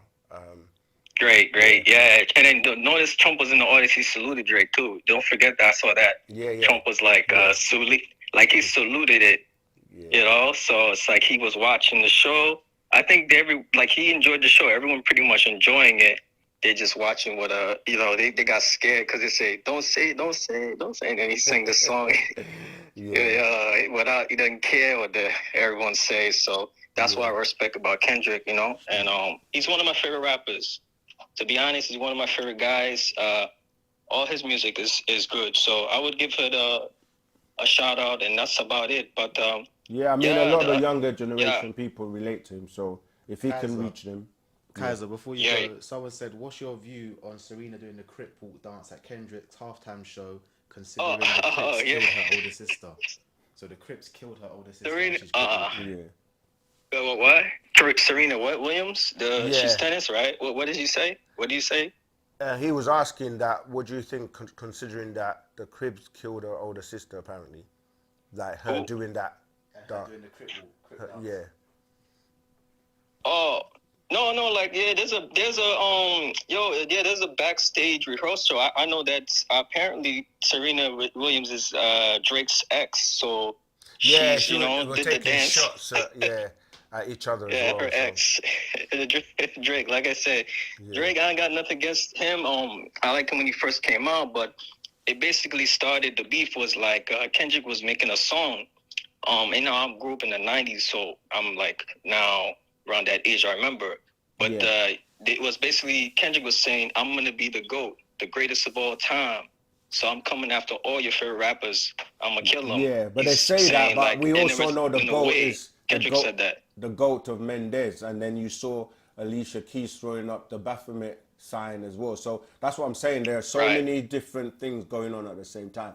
But yeah, I'm gonna have to leave it there because we've got so many questions on a rap. to get Yeah, through. on a rap way, he said it like he's gonna be the best rapper. He doesn't care about your favorite rapper. If you gotta prove who's the best, Kendrick came like that, and then all of a sudden Drake started to get a little bit like, oh, this guy thinks he's better than me. Yeah. Long time ago. So you get what I'm saying? It was just one song and it became big. Yeah. But I love to look forward. We'll keep it on that. You know, I'm not into the relationship stuff. I like to just enjoy my because ultimately it still comes down to the vibration high. It comes down to the divisions and people trying to support one person or another, and this is like the Biggie and Tupac thing, which can end up going left, you know. So we're just trying to keep it positive because the competitions sometimes is done so they can both make money. So either way, they win, we lose. So let's focus on Wu-Sabat. And yeah, Dorinda, I see that you tried to call in, but we were on the call. So if you want to call back, thank you so much for your donation. So Ken, what happens to those who know Wu-Sabat but are not chosen as one of the 144,000? Will life continue for them? Yeah, yes, I mean, in terms of, it all depends because the ones that are chosen are supposed to come back and teach and help to save the planet. So it's not about being selfish and just like, that's the goal. I want to be one of the 144,000 because you can still contribute and be great and do great things, even like what we're doing now, because you shouldn't be doing things to receive or be like, I'm trying to do it to become one of the 144,000. Just like the master teacher teaches that even if you're a golden child or one of the golden children, you shouldn't be claiming it, you know, be and live and do what you know that is right. So yes, in terms of, even if you don't make it, live in Wu-Sabat, even if you're Caucasian or any person, you're going to live a better life. And those who have come into Wu-Sabat will tell you that their life has been so much better just living and practicing Wu-Sabat. So the benefits are for everyone, regardless of whether you make it to be one of the 144,000 or not. All right. There were so many questions. Let me see if I can catch back up. I saw one. Oh, here you go. Anton, you were saying that both your parents were under 6 foot and you came out to be 6'2". What happened? You remember that you are a combination of 4 generations back. It's not just based on your parents. It's also based on your grandparents and your great-grandparents and your great-great-grandparents. So all those people make up your matrix of who you come out to be. And you can have genes thrown back from one of those 4 generations. So this is why sometimes you'll have a child and both of you may be dark in terms of complexion, but the child comes out really light. And then people say, oh, your great-grandma or your grandma was light.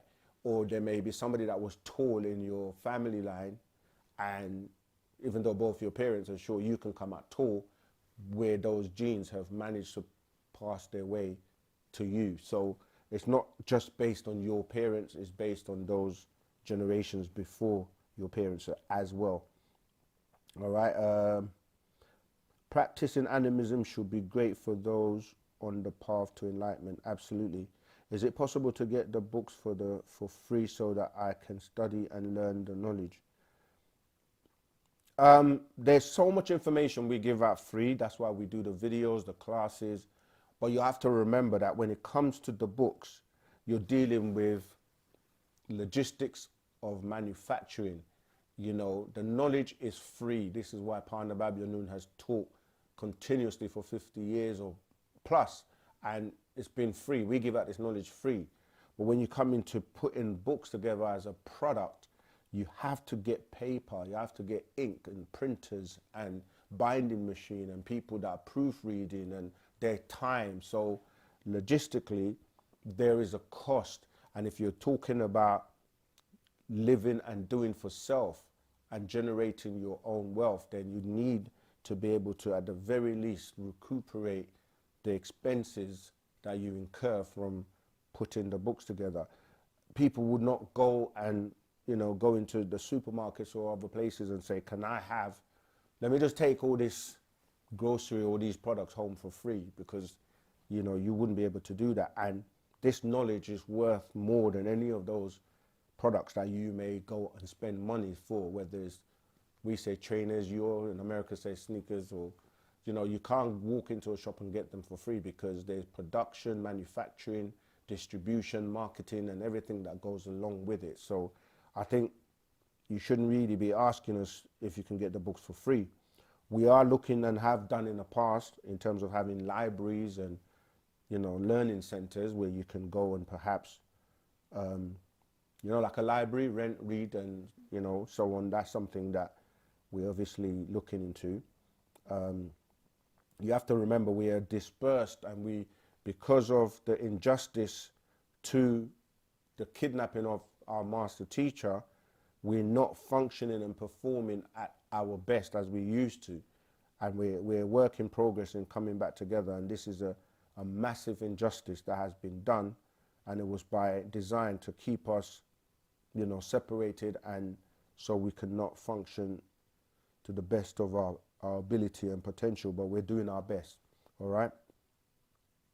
Right, let's. How do I get off the national target hit list? Join Wu-Sabat, get in the inner circles, and you will find out. Okay. Okay, not sure if LeBron has ties. I don't know about that. That's a conversation. Yeah, people are just having a conversation. Okay, we covered that already.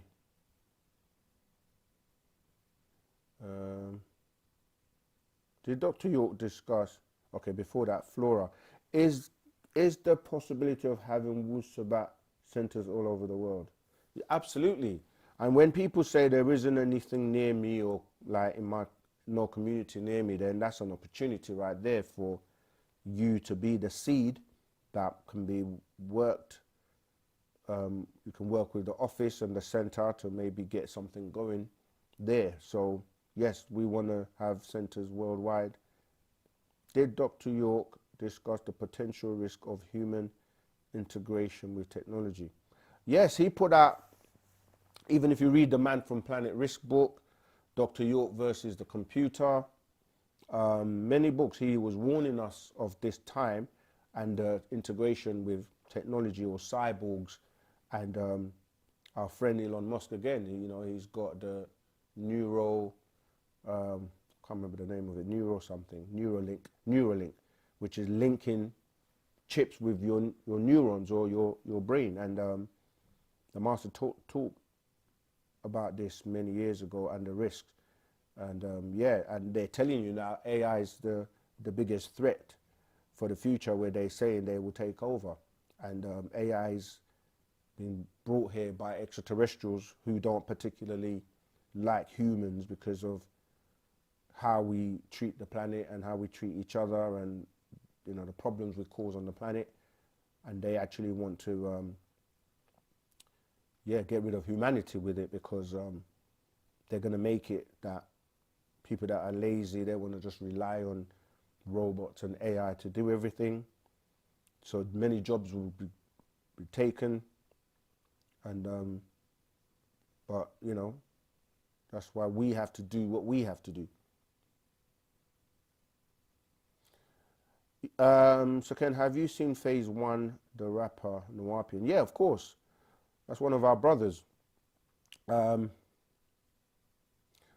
I don't know what particular, if you're referring to something in particular.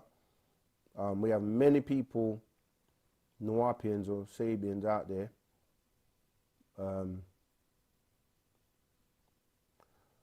And everyone is not on the same page in terms of being up to date or in, you know, like in order and following, you know, certain instructions and so on. So,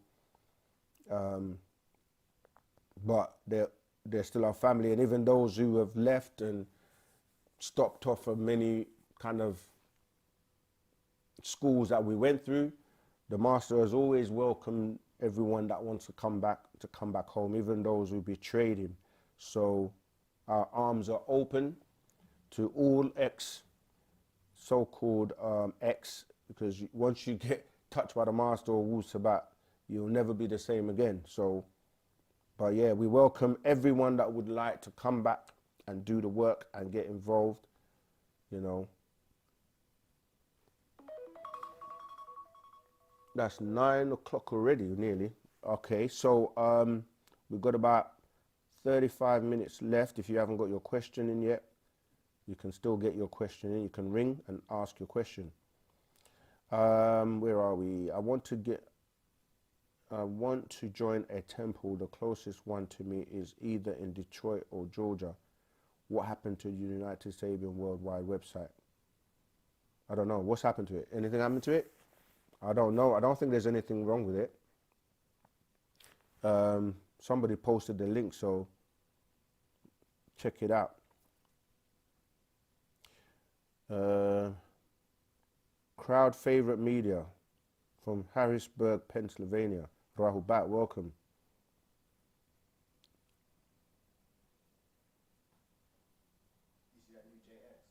Oh, is that a new one?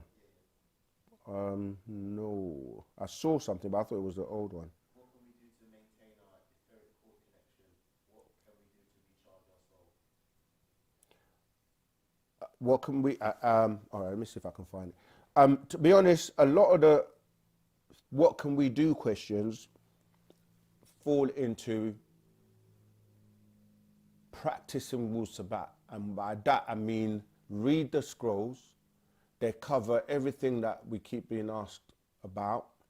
Unfortunately, if there isn't a scroll that you can get hold of that's available, you may have to, you know, ask someone who's got it, or we can ask questions about it and we can break it down.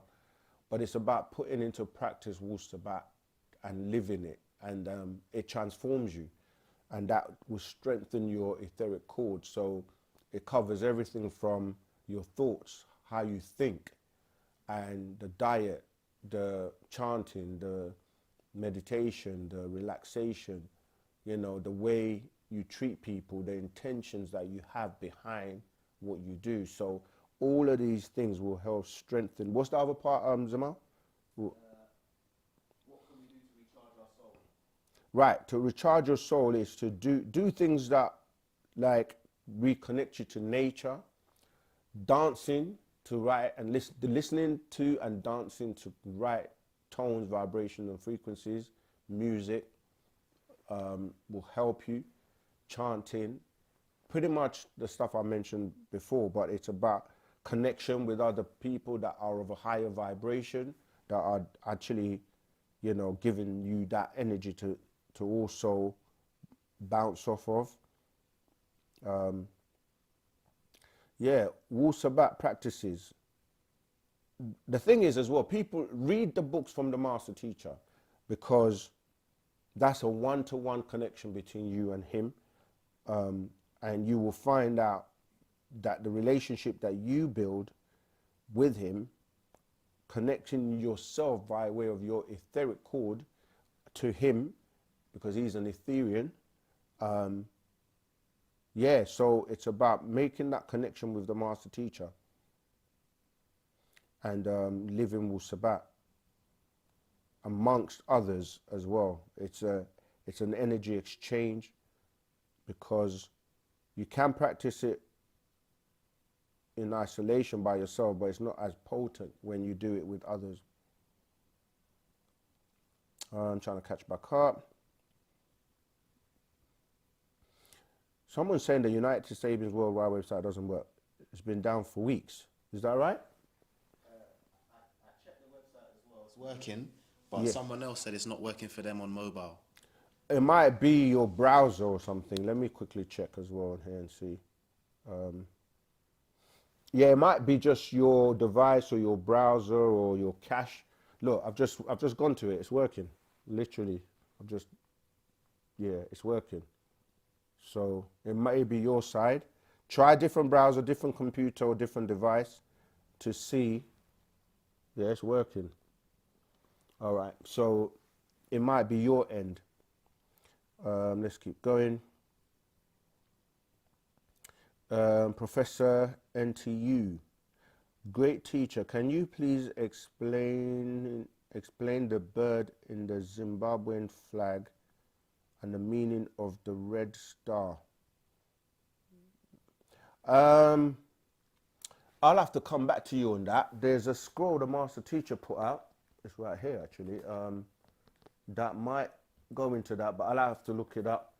I can explain the star, but this book called Let's Set the Record Straight, it goes into the different countries and the origins of those countries and their flags and stuff. So I'll have to look into that and revisit it. So join the Telegram group or come back next week once I've had a chance to look at that.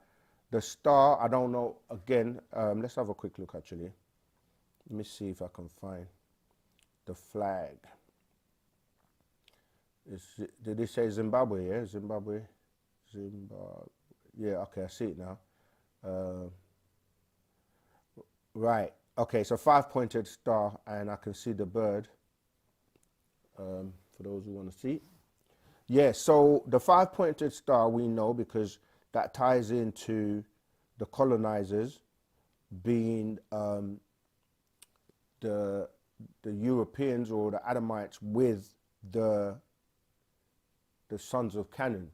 So you had 5 and 6, add them together, you get 11. They're 11 sons, right? So the 5-pointed star relates to any country that was colonized or that was under their rulership, and it ties into the Baphomet as well when you look at a 5-point star. The bird, I can't really make out what the bird is about. I can see it, but I'll have to do a bit more research onto that. But yeah, most of the flags, if you look at most of the flags, they will either have a 5-pointed star or a 6-pointed star. If you look at the Israeli flag, you see that interlocking 6-pointed star.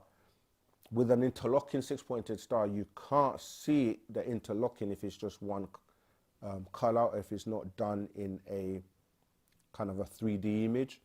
But yeah, so the flags, I mean the stars on the flags relate to countries that were colonized or ruled by Europeans by way of, you know, before they received their independence and things like that. But many have retained and kept the same flags. Okay, let me see. I've just pulled up. Yeah, this is what I wanted to show you. If you can see this one, that is an interlocking 6-pointed star, which is different from a normal 6-pointed star. All right, so they put any country that was colonized, they would put this interlocking 6-pointed star, but they might draw it in a way that you don't see the interlocking, and it ties into, as I said, the 11 sons of Canaan, which goes into the Jebusites, the Archites, the Canaanites, etc. But when you look at a normal 6-pointed star like that one right there, you can see that it's really made up of pyramids. And this is the one we had with the Ankh to it, or the Ankh in the middle, with the crescent. But you can see that there are pyramids surrounding that center, and it was used to trap the devil, because that's what, you know, the doctrine of Wu-Sabat. See, again, like this is a interlocking 6-pointed star, this one here, but you can't see it because of the way it's done. But that shows it to you clearly. I'm just saying that there's a difference between the 6-pointed stars and but the 5-pointed star that ties into the goat of Mendez and Baphomet, which is really the goat of Mendez, which is why even though people like will use the greatest of all time, there's double meaning. So you don't know when they're saying the goat, whether they're saying the greatest of all time or really the goat of Mendez. This is the technology that they use with double meanings, and you may not, you know, you may be fooled by it. Okay, let's keep going. We've still got about 26 minutes left. Where are we? So many questions.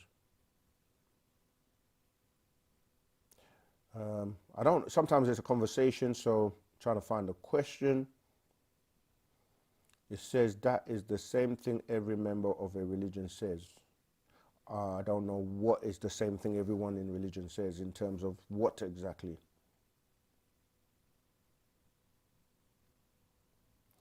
Da, da, da, da.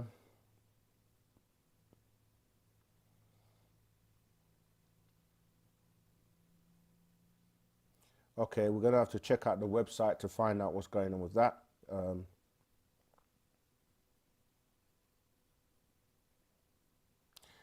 Mischief NZ, I'm of a Pacific and European descent. I'm of Pacific European descent. Do I have a chance of at being part of the 144,000 and will be the 104,000 be only human beings ascended to the supreme being status? Everyone has a chance because no one knows for sure that they're going to make it or not make it. It's down to you and your works and what you do in terms of your transformation and your elevation. So no one can tell you that, oh, yeah, I'm definitely one of the 144,000 because, you know, only the person doing the picking knows the names that are on the list. And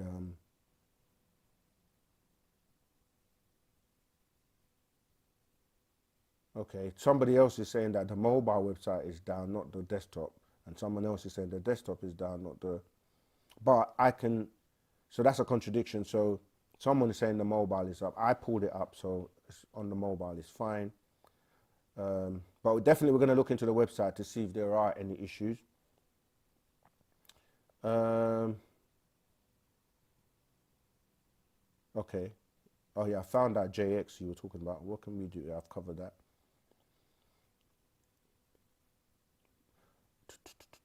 NPC in the chat. Okay.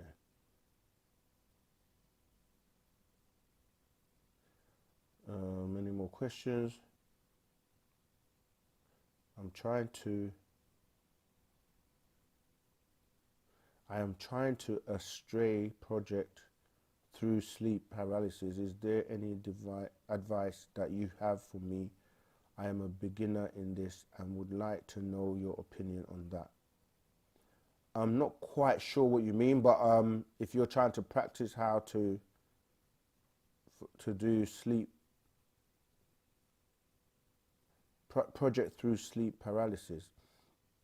Sleep paralysis, as the word paralysis, is related to you when you're paralyzed and can't move, when you're having an out-of-body experience, and it takes a while for you to your real essence to return back into your body. So the question is not very clear, but if you're saying you want to learn how to do it, that comes with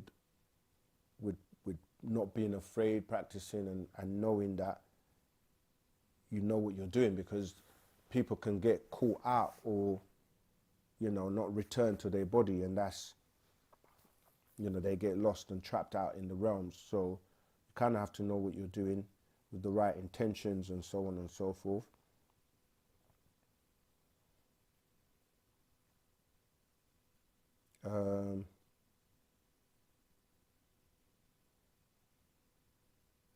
Okay, people are still talking about the website.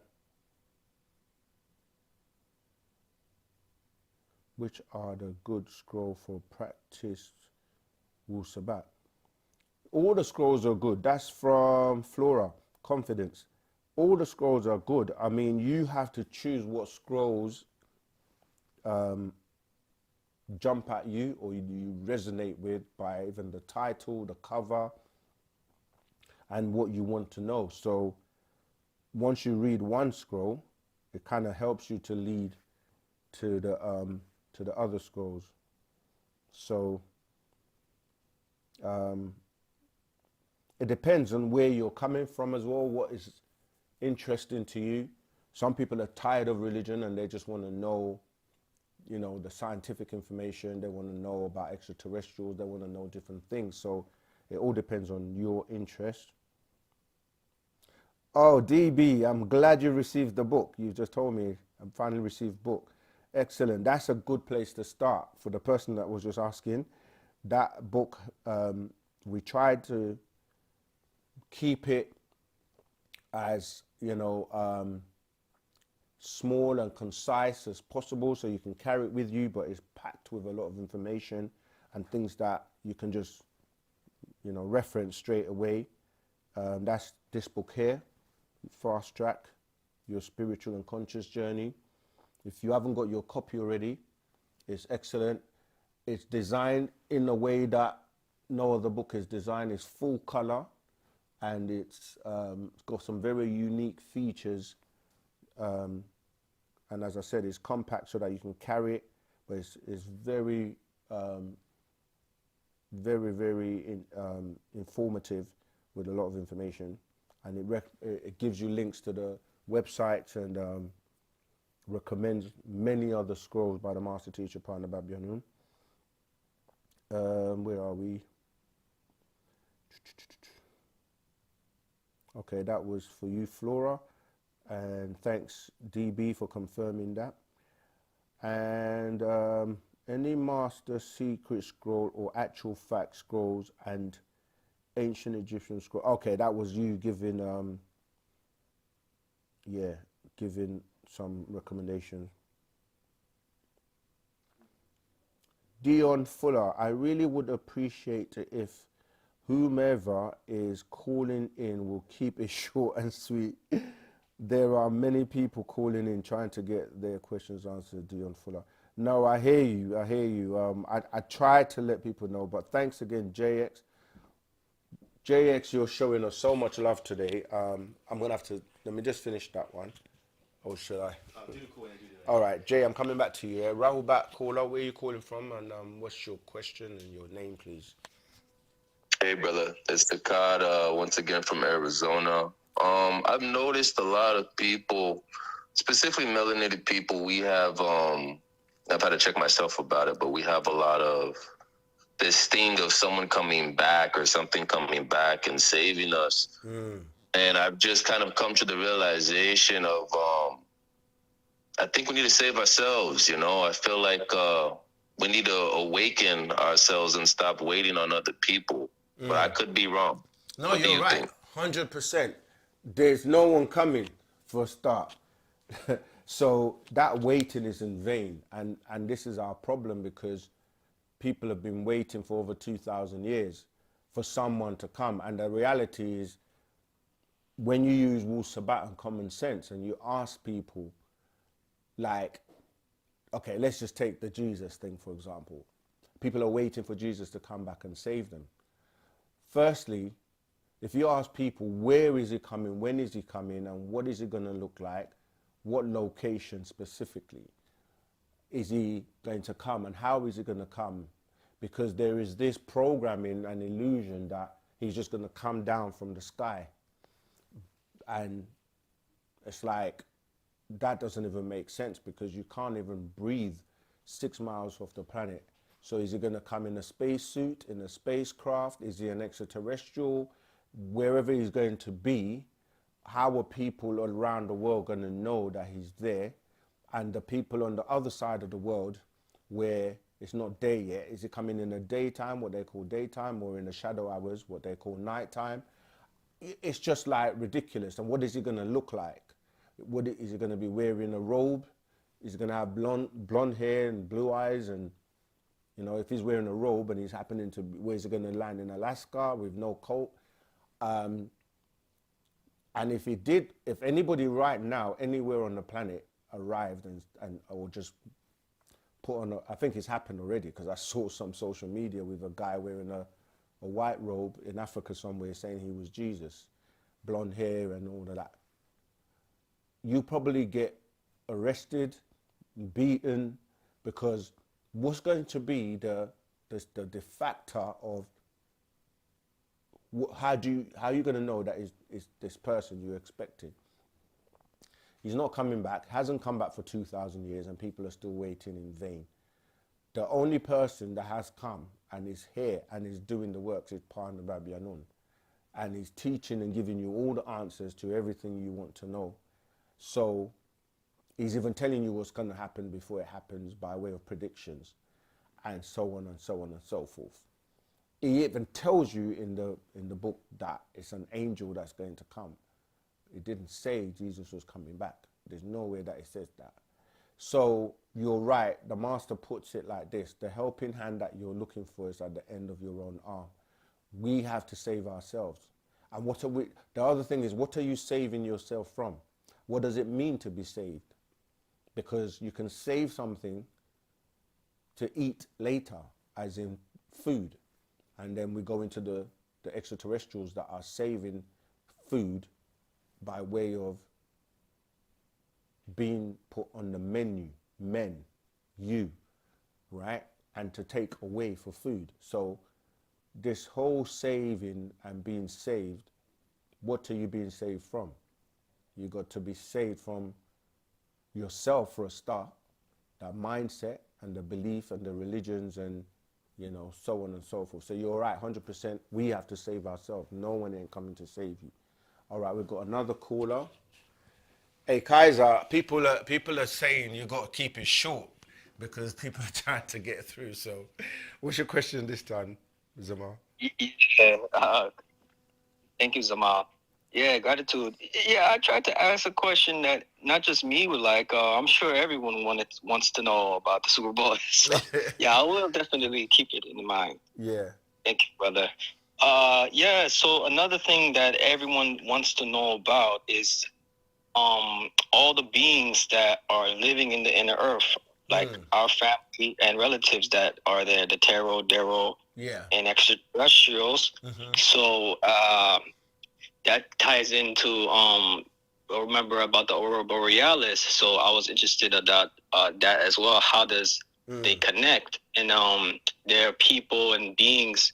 I remember watching a lot of different things, videos, and they're telling me that there are children. Sometimes that one Caucasian boy went there and he had like a in the earth, and he had like a juice that he drank, grape juice, and when he came back up, he was healthier. The child was very sick. Right. So it's like they must have a lot of advanced technology in the inner earth, but the average person won't even think about stuff like that. So definitely interested to know about that, and like also what is a rainbow?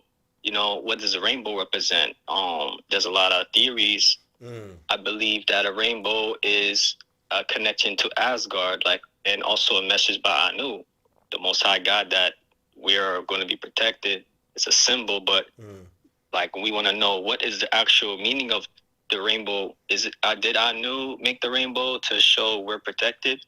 And I seen the rainbow all the time, and then I feel a connection to it. Like I said, I think it has to do with Asgardian portal. But there's a lot of like the wonders of the world, basically. Right. You know, pretty much everyone wants to know. You know, like Stonehenge and also Easter Island. Yeah, you're jumping around a lot now. Yeah. All right. Let me, all those things. Yeah. All those things. You're in tune, because look out for a video we've done on the extraterrestrials and Shambhala and all of that coming out. But as far as the extraterrestrials, they do have technology. They have advanced, civilizations.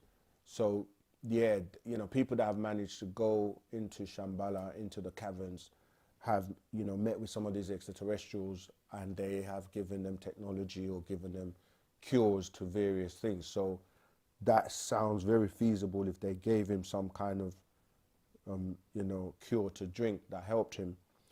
As far as the rainbow is concerned, you're dealing with fractals and how the rays or light, if you look in the like Google or the European anatomites breakdown, they will tell you it's about how the light going through the raindrops, how it split and then forms the colors, such as like a prism. But we also know that in the religious text, it talks about the world not being destroyed by water anymore, as in the floods, how most other, I was mentioning before how when the new world was going to begin, how, you know, floods were used to wipe out people and then start all over again. But that a sign or a symbol was put in the skies as a reminder that the world will no longer be destroyed by water, but it will be by fire. The fire that is being referred to is the sun.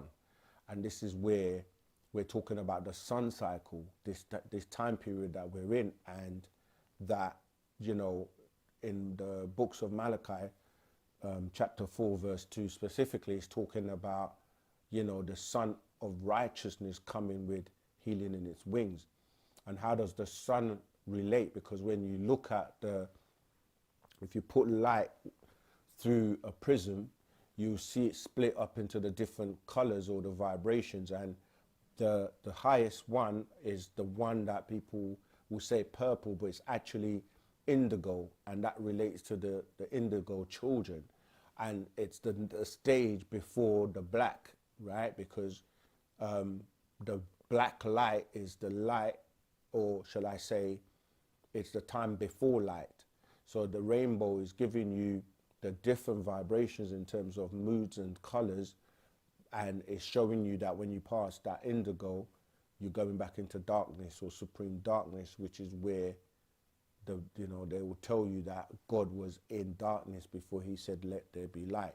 But it's talking about and really showing you about going back into, you know what I mean, supreme balance, and going back into that state of mind which predates chaos, you know. So what the sun cycle is doing is coming around to get rid of the chaos.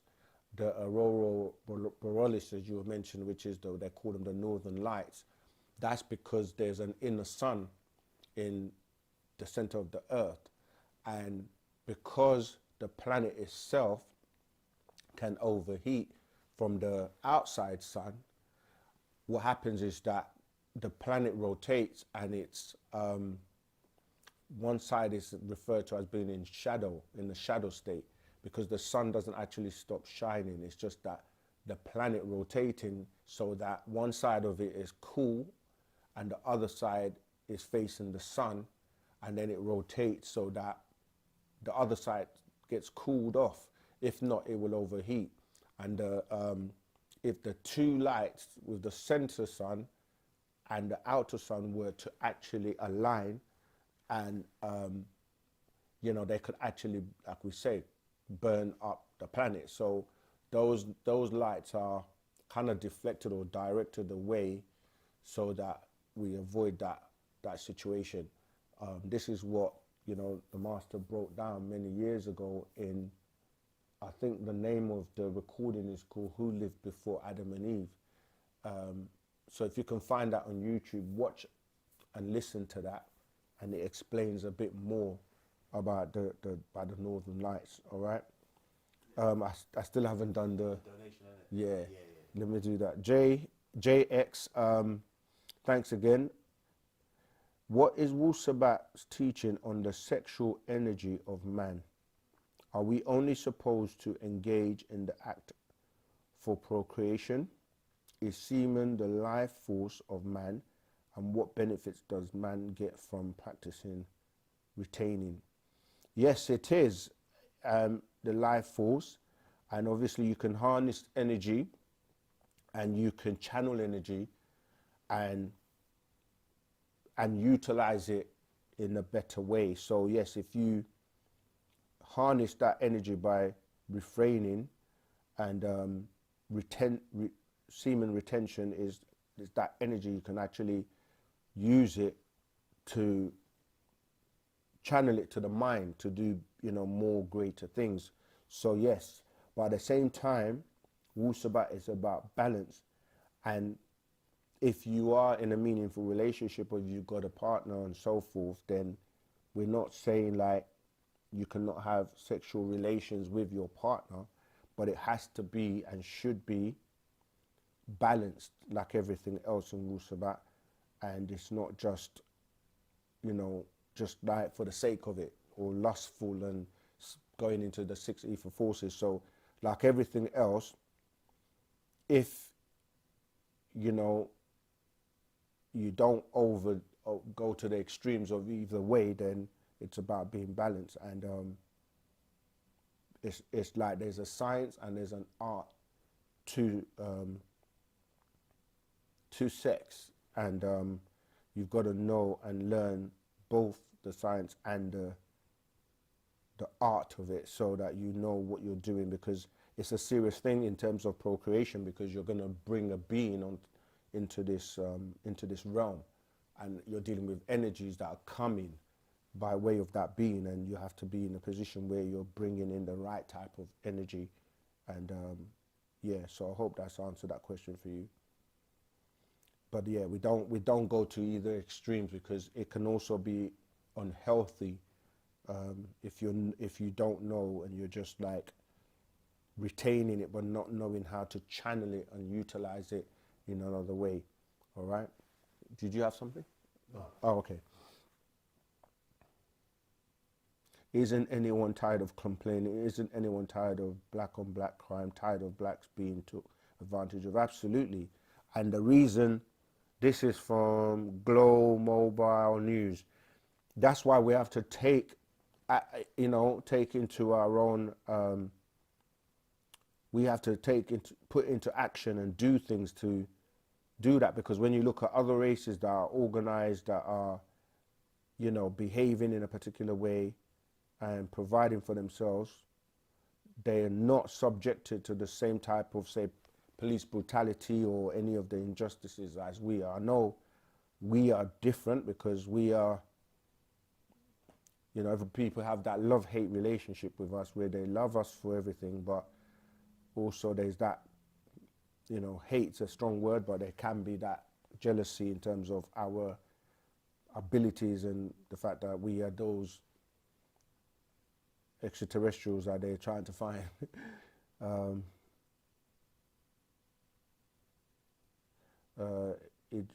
Ancient Egyptian DNA from 5,000 to 10,000 years.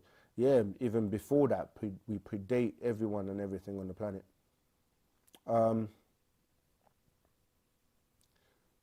In captive slavery times, we prayed for 500 years and no Jesus came to save us. That's right. We are not waiting anymore and praying and becoming the prey. What's this? I'll get you on the live and teach or ask questions that can't be answered. Is that being who has stood in front of and said, ask me anything? 100%. Peace, blessings from Chester. Most people can save themselves. They have to stop playing God games. That's right, no more God games. Rahul Bazamar, do you have access to any of the attire? I would like to reopen our store in. Yes, definitely. Reach out and let's have that conversation. That's Dion Fuller. I can't read. Can you see that? Mischief NZ. There's kind of some funny writing. Maybe it's a different language, I don't know. Right, folks, with these long ass questions not being considerate. Yeah, we got to be considerate and think of other people.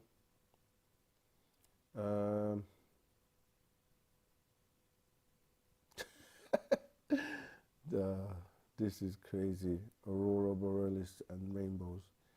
I'm hoping we can talk about Black Root Science creation story and ancient information from Botswana. Yeah, go on.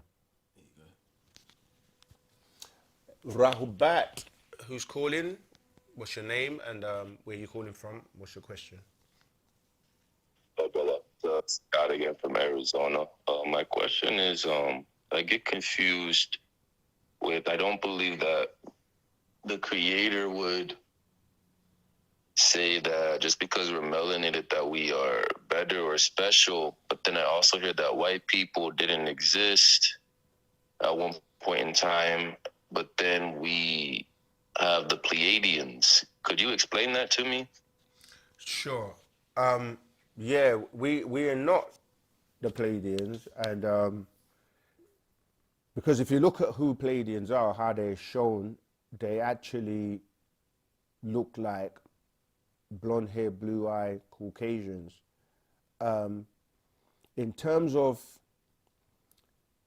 genetics and historical discoveries, or like fossils and things they found, prove that we were here first. And melanin is associated with the sun, and the sun helps you to produce more melanin. So even when you start to look at life in terms of, the amoebas and evolving to, the first single cells, all the way to how melanin is responsible for, your brain, the neuromelanin, etc., that you will see that it's not that we are trying to say we're superior. It's just based on how you're measuring.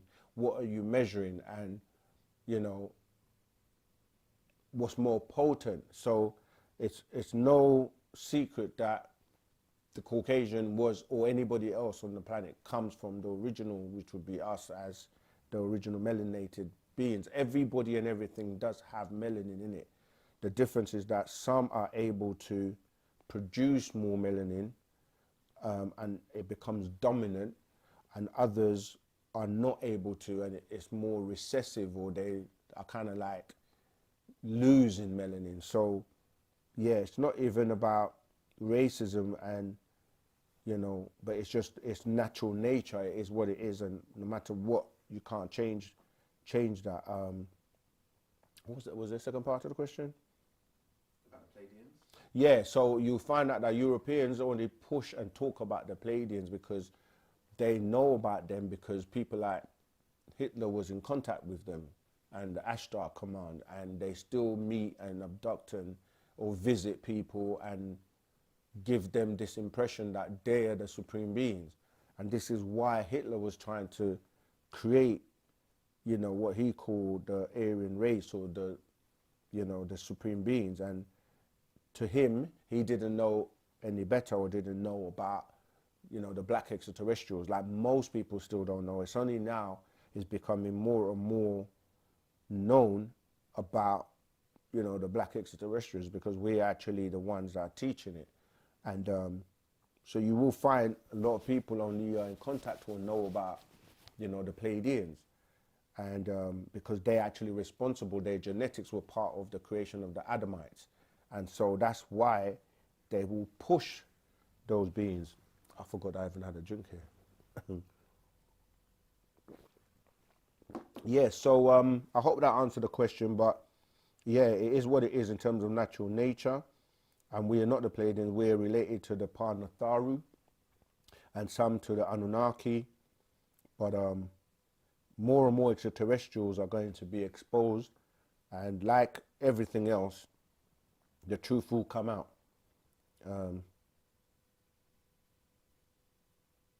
Okay, what else we got here? Okay, I've got to go. Okay, not too bad. We've pretty much answered most of the questions today. I had an interest in sickle cell because the Nollywood movies addresses this gene type, SCF, yet when I asked Copilot, it mentioned India, Asia, Arabic, Brazil. Does that genotype us relate? That question is confusing.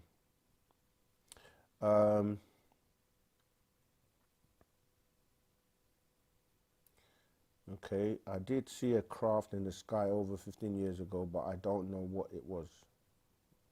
Rahubat Saken and OS Ambition Team, Tawu Tak for the works. That's Hersid 432, his Watcher 963. Tawuat. What about 4 others? Okay, they're talking about an extraterrestrial craft. How are the Pale Pleiadians if Pale people come from Canaan 6,000 years ago? Because the genetics of the Pleiadians come from, the genetics of the Canaanites come from the mixture with the Flugerods, and the Flugerods come from those Pleiadians. So depending on, this is what I'm saying, you have to go backwards in terms of okay, you're saying Caucasian, but you're really dealing with, when you say Caucasians, you're only dealing with a specific species of the ones that came from the Caucasus Mountains. That's not everyone. We say Adamites because the graftation is the Adamites. But as you, start to rehearse how the Adamites were grafted, they were taken from the Palladians. So it does make sense when you say, how are the Pale Palladians, if Pale people come from Canaan 600 years ago? Not 600 years ago, 6,000 years ago. All right? We've gone over time. I didn't even realize. So let me see. Yep, we've answered pretty much every question. All right, people, we're going to have to leave it there. Are there entrances to inner Earth through the North and South poles? Yes, they are. And there were in other places too. But those have now been closed and they're guarded because it's out and many people now know about the inner world, and it was first really spoken about by Panda Babyanun. All right, folks, we want to thank everybody for joining us today in another OSM Vision Ask Us Anything live stream. Remember, please share, like, subscribe, join our Telegram group so we can continue with the conversation. And until next week, same time, same place, Wadu.